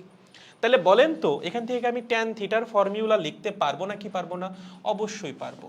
Tan theta is equals to what, B minus A divided by L. ভাইয়া আপনি ট্যান থিটার ফর্মুলা কেন লিখলেন, কারণ কি ভাইয়া ট্যান থিটার ফর্মুলা লেখার কারণ আছে, দেখো আরেকটু বুদ্ধি খাটাবো। কি বুদ্ধি, আমরা এই বরাবর যে অক্ষটা সেটাকে চিন্তা করলাম ওয়াই অক্ষ, ঠিক আছে, এবং এই বরাবর যে অক্ষটা সেটাকে চিন্তা করলাম হচ্ছে এক্স অক্ষ, ধরো লেটস সাপোজ। এবং এইটা হচ্ছে আমাদের মূল বিন্দু, এখান থেকে কি আমরা সব ডিস্টেন্স মেজার করতেছিলাম না, এখান থেকে এই যে এখান থেকে দূরত্ব এক্স, এখান থেকে দূরত্ব এল, সব দূরত্ব এখান থেকে মাপতেছিলাম। তার মানে এটা হচ্ছে আমাদের প্রসঙ্গ বিন্দু বা মূল বিন্দু। যদি এইটা ওয়াই অক্ষ হয়, এটা এক্স অক্ষ হয় এবং এটা মূল বিন্দু হয়, বলো তো এই সরল রেখার সমীকরণটা কি হবে, কোন সরল রেখা, এই যে এই সরল রেখাটার সমীকরণ কি হবে, বলো বলো বলো, সরল রেখার সমীকরণ কেমনে বের করে, ভাইয়া পারি না। সরল রেখার সমীকরণ যদি না পারো ম্যাথ ফার্স্ট পেপারের চ্যাপ্টার নাম্বার 3, তাহলে আসলে তোমার আমার কারোরই আর বেঁচে থাকার অধিকার নাই। বলো কি হবে, y is equals to mx plus c, তাই না। এখানে ওয়াইটা কি, ওয়াই অক্ষ বরাবর তুমি যে চলকটাকে বসাবা সেটা হবে ওয়াই। এক্সটা কি, এক্স অক্ষ বরাবর তুমি যে চলকটাকে বসাবা সেটা হচ্ছে এক্স। এমটা কি? এম হচ্ছে সরল রেখার ঢাল এবং সিটা কি? সি হচ্ছে সরল রেখার ওয়াই অক্ষের ছেদকাংশ। ওকে, তাহলে বলো এখানে আমরা ওয়াই অক্ষ বরাবর কোন ভ্যারিয়েবলটাকে বসাইছি? এই যে তোমার ইন্টিগ্রেশনে দুইটা ভ্যারিয়েবল আছে, একটা হচ্ছে এক্স আর একটা হচ্ছে আর। এই দুইটার মধ্যে কোনটাকে তুমি ওয়াই অক্ষ বরাবর বসাইছো? ভাইয়া এক্স। এক্স তো এই অক্ষ বরাবর দূরত্ব বা এই বরাবর দূরত্ব। ওয়াই অক্ষ বরাবর কোনটাকে বসাইছো? আর। খেয়াল করে দেখো, তুমি যে ব্যাসার্ধটা মাপছো কোন বরাবর? ওয়াই অক্ষ বরাবর। সো ওয়াই অক্ষ বরাবর যে ভ্যারিয়েবল সেটা হচ্ছে আর। তারপরে ওয়াই এর পরিবর্তে আমরা লিখতে পারি কি? আর। ওকে ভাইয়া এম মানে কি? এম মানে হচ্ছে সরল রেখার ঢাল। ভাইয়া সরল রেখার ঢাল কেমনে বের করে? সরল রেখা ধনাত্মক এক্স অক্ষের সাথে যে কোণ উৎপন্ন করে তার ট্যানজেন্টকেই বলা হয় সরল রেখার ঢাল। ভাইয়া সেটা কেমনে বের করব? এই যে বের করে রাখছো ট্যান থিটা, এইটাই কি তোমার এই সরল রেখার ঢাল না? এইটাই কিন্তু সরল রেখার ঢাল। ওকে, এম। সো এম এর মান বসায় দাও B minus A divided by L. ভাইয়া এক্স অক্ষ বরাবর কাকে বসাইছো? এক্স অক্ষ বরাবর তুমি এক্স কেই বসাইছো মূল বিন্দু থেকে তুমি যে ছোট্ট অংশটা কাটতেছো তার দূরত্ব, যেটা আমার ইন্টিগ্রেশনের মধ্যেও আছে, যার সাপেক্ষে ইন্টিগ্রেশন। ঠিক আছে, সো একটা ভ্যারিয়েবলকে আমি বসাইছি ওয়াই অক্ষ বরাবর, সো ওয়াই এর পরিবর্তে বসাই দিছি আর, যেহেতু আর কে আমি ওয়াই অক্ষ বরাবর বসাইছি। এবং আরেকটা ভ্যারিয়েবল এক্স কে আমি বসাইছি এক্স অক্ষ বরাবর, সো এক্স এর পরিবর্তে আমি এক্স লিখে দিব। ওকে, এবং ফাইনালি সি হচ্ছে কি? ওয়াই অক্ষের ছেদকাংশ। আমার সরল রেখা ওয়াই অক্ষ থেকে কতটুকু ছেদ করছে? আমার সরল রেখা কোনটা? আমার সরল রেখা হচ্ছে এইটা। এটা ওয়াই অক্ষ থেকে কতটুকু ছেদ করছে দেখো তো, কতটুকু? মূলবিন্দু কোনটা? এইটা হচ্ছে মূলবিন্দু। তাহলে সরল রেখা ছেদ করলো কতটুকু ওয়াই অক্ষ থেকে? ছেদ করছে হচ্ছে এতটুকু। এতটুকুর দৈর্ঘ্য কত? এ। তার মানে ওয়াই অক্ষের ছেদকাংশ কত হবে? এ। বুঝেছো? সেখান থেকে যদি আমি সমীকরণটাকে একটু সুন্দর মতো লিখি, আসবে হচ্ছে আর ইজ ইকুয়ালস টু কি? R is equals to B minus A divided by L X plus A. Okay, এইটা হচ্ছে এই সরল রেখার সমীকরণ। ওকে, ওয়াই অক্ষ বরাবর যে চলকটা সেটা হচ্ছে আর ব্যাসার্ধ, এবং এক্স অক্ষ বরাবর যে চলকটা সেটা হচ্ছে এক্স। এই পয়েন্ট থেকে আমি যে ছোট্ট অংশটা কাটতেছি তার দূরত্ব। ওকে, এখন আমার লাগবে হচ্ছে আর এবং এক্স এর মধ্যে সম্পর্ক, মানে একটাকে আরেকটা দিয়ে রিপ্লেস করা লাগবে। এখানে চলক আছে দুইটা, যে কোনো একটাকে যদি আরেকটা দিয়ে রিপ্লেস করতে পারি তাহলে আমি ইন্টিগ্রেশন করতে পারবো, আদারওয়াইজ তো করতে পারতেছি না। দুই ভ্যারিয়েবল ইন্টিগ্রেশন বা দুই চলকের ইন্টিগ্রেশন তো আমরা শিখি নাই। আমাদের এই ইন্টিগ্রেশনের ভিতরের টার্মটাকে একটা চলকে কনভার্ট করা লাগবে। কেমনে করা যায়? খুবই সহজ। এটাকে পার্শিয়ালি ডিফারেন্সিয়েট করো। কি করো? পার্শিয়ালি ডিফারেন্সিয়েট করো বা এক্স এর সাপেক্ষে ডিফারেন্সিয়েট করো, তোমার যেমন ভালো লাগে। যদি এক্স এর সাপেক্ষে ডিফারেন্সিয়েট করো তাহলে আসবে হচ্ছে dr বাই dx বাম পাশে। ডান পাশে কি আসবে? খেয়াল করে দেখো, এই বি এ এল এগুলো সবই তো কনস্ট্যান্ট। বি কি? বি হচ্ছে ডান প্রান্তের ব্যাসার্ধ, কনস্ট্যান্ট। এ কি? বাম প্রান্তের ব্যাসার্ধ, কনস্ট্যান্ট। এল কি? তারের দৈর্ঘ্য, কনস্ট্যান্ট। তাহলে কনস্ট্যান্ট চলে আসবে বাইরে, B minus A by L. X এর সাপেক্ষে এক্স এর ডিফারেন্সিয়েশন কত হবে? 1, তাই না? এই কনস্ট্যান্টটাকে বাইরে নিয়ে আসো, ভিতরে কি থাকবে? এক্স। তুমি ডিফারেন্সিয়েশন করতেছো কার সাপেক্ষে? এক্স এর সাপেক্ষে। এক্স এর সাপেক্ষে এক্স এর ডিফারেন্সিয়েশন কত? 1। ওকে, এবং ফাইনালি প্লাস দিয়ে আছে হচ্ছে এ। এ কি? একটা কনস্ট্যান্ট। আমার পরিবাহীর এই প্রান্তের ব্যাসার্ধ হচ্ছে, সো একটা কনস্ট্যান্টের ডিফারেন্সিয়েশন সবসময় কত? 0। সেখানে আসবে হচ্ছে 0। ওকে, সো এখান থেকে আমরা লিখতে পারি dx, খেয়াল করো, dx is equals to L divided by b minus a into dr। ওকে, এটা লেখাটা মনে হয় সুন্দর হয় নাই, তোমরা বুঝতে পারতেছো কিনা। এখান থেকে আমি চাচ্ছি dx এর মানটা, dx টাকে আমি রিপ্লেস করে দিব। dx সমান কত হবে? dx কে এই পাশে নিয়ে যাও, বাকি সব কিছুকে এই পাশে নিয়ে আসো, তাহলে হয়ে যাবে L divided by b minus a into dr। এইটা হচ্ছে আমাদের dx এর ভ্যালু। ঠিক আছে, dx কে আমরা কি করলাম? dr এর মাধ্যমে প্রকাশ করলাম। করে কি লাভ হইল? বসাইলেই বুঝে যাবা। এখন তুমি dx এর মানটা এখানে বসাই দাও। যদি আমরা dx এর মান এখানে বসাই দিই তাহলে আসবে rho divided by pi integration dx মানে কি? l divided by b minus a multiplied by dr by r square. Okay, এখন এল বি মাইনাস এগুলো তো সব কনস্ট্যান্ট, কনস্ট্যান্টকে বাইরে নিয়ে আসো, তাহলে আসবে rho L divided by pi into B minus A, ভিতরে কি থাকবে? Integration D R by R square. এইবার দেখো তুমি ইন্টিগ্রেশন করতে পারবা, কারণ তোমার ইন্টিগ্রেশন আর এর সাপেক্ষে, ভিতরে ভ্যারিয়েবলও কে আর, এইবার ইন্টিগ্রেশন করতে কোনো সমস্যা নাই। সো এইটাই আমরা করলাম হচ্ছে এতক্ষণ ধরে, যে আমরা কিভাবে ডিএক্সটাকে সরায় ডিআর আনতে পারি যেন ইন্টিগ্রেশনটা করা যেতে পারে। ওকে, সো এবার ইন্টিগ্রেশন করলে দেখবা রেজাল্ট বের হয়ে আসছে। এটাকে একটু মুছা দেই। ওকে ফাইন, এবার আমাদের ইন্টিগ্রেশনটা করা লাগবে। আসো এই বরাবর একটু দাগটা এনে দিই। ওকে ফাইন, চলো কত হবে বলো। আর হবে হচ্ছে rho L divided by pi into B minus A into integration DR by R square. বলো ইন্টিগ্রেশনের লিমিট কি হবে? ইন্টিগ্রেশন কার সাপেক্ষে? ব্যাসার্ধের সাপেক্ষে। আমরা কোন জায়গা থেকে কোন জায়গা পর্যন্ত ইন্টিগ্রেশন করব? তারের একদম শুরু থেকে তারের একদম শেষ পর্যন্ত। তারের শুরুতে ব্যাসার্ধ কত ছিল? দেখো তো তারের শুরুতে ব্যাসার্ধ কত? এ। এখান থেকে আমরা ইন্টিগ্রেশন শুরু করব, তার মানে আমাদের ইন্টিগ্রেশনের লোয়ার লিমিট হবে এ। ইন্টিগ্রেশন আর এর সাপেক্ষে, সো শুরুতে আর এর মান যেটা ছিল সেটা হবে লোয়ার লিমিট, এবং শেষে গিয়ে আর এর মান যেটা বি সেটা হবে হচ্ছে আপার লিমিট। তাহলে আপার লিমিট কত হবে? বি। ওকে, সো এখান থেকে যদি আমরা ইন্টিগ্রেশনটা করি, এটা হচ্ছে আর, তাহলে এখানে আসতেছে rho L divided by pi into B minus A. বলো এই 1/r স্কোয়ারকে ইন্টিগ্রেট করলে কত আসবে? ইন্টিগ্রেট করলে আসবে হচ্ছে -1/r লিমিট এ থেকে বি। ওকে, যদি লিমিটটা বসাই তাহলে আসবে হচ্ছে rho L divided by pi into B minus A, এখানে আসবে 1/a মাইনাস 1/b। ওকে, ইন্টিগ্রেশনের লিমিট বসানো, সামনে যেহেতু মাইনাস আছে এর জন্য প্রথমে লোয়ার লিমিট মাইনাস দিয়ে হচ্ছে আপার লিমিট। যদি মাইনাস না থাকতো ডিরেক্ট আপার লিমিট বসাইতাম, তারপর মাইনাস দিয়ে লোয়ার লিমিট বসাইতাম। যেহেতু মাইনাস আছে, মাইনাসে মাইনাসে প্লাস হয়ে যাবে, লোয়ার লিমিটটা চলে আসবে সামনে, আপার লিমিটটা চলে যাবে মাইনাসের পরে। ওকে, সো এখানে যদি ক্যালকুলেট করো তাহলে আসবে হচ্ছে rho L pi into B মাইনাসে, যদি লসাগু করি নিচে আসবে এ বি, এখানে কি আসবে? বি মাইনাসে। বি মাইনাসে বি মাইনাসে কাটাকাটি চলে যাবে, আলটিমেট রেজাল্ট আসবে rho L divided by pi A B, এবং এইটাই হবে এই তারের রোধ। তাহলে এই তারের রোধ কত হবে?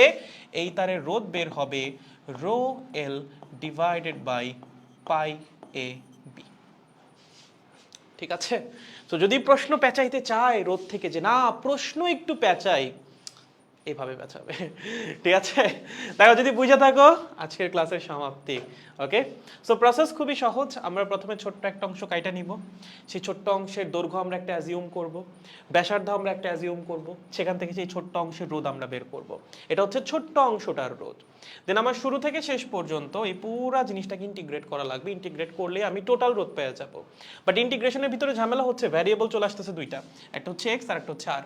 দুই ভ্যারিয়েবল ইন্টিগ্রেশন আমরা শিখি নাই, আমরা করছি হচ্ছে এক ভ্যারিয়েবল ইন্টিগ্রেশন। তার মানে এই জিনিসটাকে এক ভ্যারিয়েবলে কনভার্ট করতে হবে, সেটাই আমরা করছি এই সরল রেখার সমীকরণের মাধ্যমে। আমরা এই সরল রেখার সমীকরণটা বের করছি, দেন সেটাকে ডিফারেন্সিয়েট করছি। ডিফারেন্সিয়েট করে আমরা ডিআর এবং ডিএক্স এর মধ্যে একটা সম্পর্ক স্থাপন করছি, এবং পরবর্তীতে ডিএক্স কে ডিআর এর মাধ্যমে রিপ্লেস করে দিছি। রিপ্লেস করলে আমাদের ভিতরে যে ইন্টিগ্রেশনটা সেটা পরিচিত ফরম্যাটে চলে আসছে, যে আমার একটাই ভ্যারিয়েবল এবং তার সাপেক্ষে ইন্টিগ্রেশন। দেন ইন্টিগ্রেশন করছি, লিমিট বসাইছি, রোধের মান বের হয়ে গেছে। দেখো বুঝছো কিনা? বুঝলে কমপ্লিট। দেখো হ্যাঁ, সূত্রটা মুখস্থ, হ্যাঁ সূত্রটা মুখস্থও রাখতে পারো। ঠিক আছে, সূত্র কিন্তু খুব সহজ, তাই না? সূত্র কিন্তু কঠিন। এবং দেখো সূত্রটা খুব ইন্টারেস্টিং। এখানে কিন্তু এর উপরেও স্কয়ার নাই, বির উপরেও স্কয়ার নাই, দুটাই আছে, পাই আছে, এ আছে আর বি আছে। এমন না পাই এ স্কয়ার্ড বা পাই এ স্কয়ার্ড প্লাস পাই বি স্কয়ার্ড, এরকম কিছু না, সিম্পলি নিচে পাই এ বি। ওকে, দেখো হ্যাঁ হ্যাঁ ছুটি ছুটি, রোধ ঋণাত্মক হয় না কেন?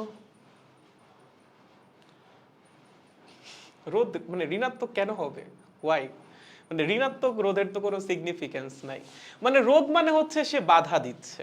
এখন কি পরিমাণ বাধা দিচ্ছে, মানে রোধ তো কখনো কারেন্ট প্রবাহকে বৃদ্ধি করে না। যদি এরকম হইতো যে রোধ বাধা দিচ্ছে না, রোধ হচ্ছে কারেন্টের প্রবাহকে বাড়াইতেছে, তখন হয়তো বা রোধ ঋণাত্মক হইতো। বাট রোধ তো কখনো এটা করে না, রোধ তো সবসময় কারেন্টের প্রবাহকে বাধাই দেয়, এর জন্য হচ্ছে রোধের মান সবসময় ধনাত্মক। যদি বাধা না দেয়, কোনো রকম বাধা না দেয়, তখন রোধের মান 0 হবে। বাট কখনো এরকম হয় না যে রোধ কারেন্টের প্রবাহকে হেল্প করতেছে। যদি হেল্প করতো তাহলে দেখতে রোধ হইতো পজিটিভ। ওকে, সরি, রোধ হইতো নেগেটিভ, তুমি যেটা চাচ্ছ। গড, মুখস্থ করে বেশি দূর যেতে পারবে না। হ্যাঁ, মুখস্থ করে কিন্তু বেশি দূর যাওয়া যাবে না, বুঝে বুঝে পড়া লাগবে। যে মুখস্থ যদি করো তখন যেরকম প্রবলেম আসলে কিন্তু আটকায় যাবা। ঠিক আছে, একটু বোঝা লাগবে যে যদি একটু এই টাইপের প্রবলেম চলে আসে তখন আমরা কিভাবে সলভ করব। এবং এগুলো সলভ করলে তোমার যে প্রবলেম সলভিং স্কিল সেটা এমনিতেই বৃদ্ধি পাবে, চিন্তা করার কিছু নাই। ওকে, দেখো সবাই বুঝছি, বুঝলে কিন্তু আমাদের ক্লাসের আজকে সমাপ্তি। আমরা পরবর্তী ক্লাসে আরো কিছু ছিল বাট করাতে পারলাম না। পরবর্তী ক্লাসে হচ্ছে তাপমাত্রার উপর রোদ কিভাবে নির্ভর করে সেটা শুরু করব। এখানে বেশ কিছু আলোচনা আছে। আমরা এখানে পরিবাহীর জন্য পড়বো, আমরা এখানে অর্ধ পরিবাহীর জন্য পড়বো, আমরা এখানে কিছু অ্যালয়ের জন্য পড়বো, ম্যাঙ্গানিন বলো, কনস্ট্যান্ট কি যেন বলে, কনস্ট্যান্টান, হ্যাঁ ম্যাঙ্গানিন, নিকেলের আছে কিছু অ্যালয়, তারপর হচ্ছে কনস্ট্যান্টান, এদের জন্য পড়বো যে তাপমাত্রার উপর রোদ কিভাবে নির্ভর করে। এবং তাপমাত্রার সাথে রোধের যে সম্পর্ক, দেখবো তোমাদের বইয়ে একটা ডিরেক্ট ফর্মুলা দেওয়া আছে, ওই থার্মাল কোএফিসিয়েন্ট অফ রেজিস্ট্যান্স বা রোধের যে উষ্ণতা সহ, ঠিক আছে, সেটা দেখবো ফর্মুলা দেওয়া আছে, সংজ্ঞা দেওয়া আছে।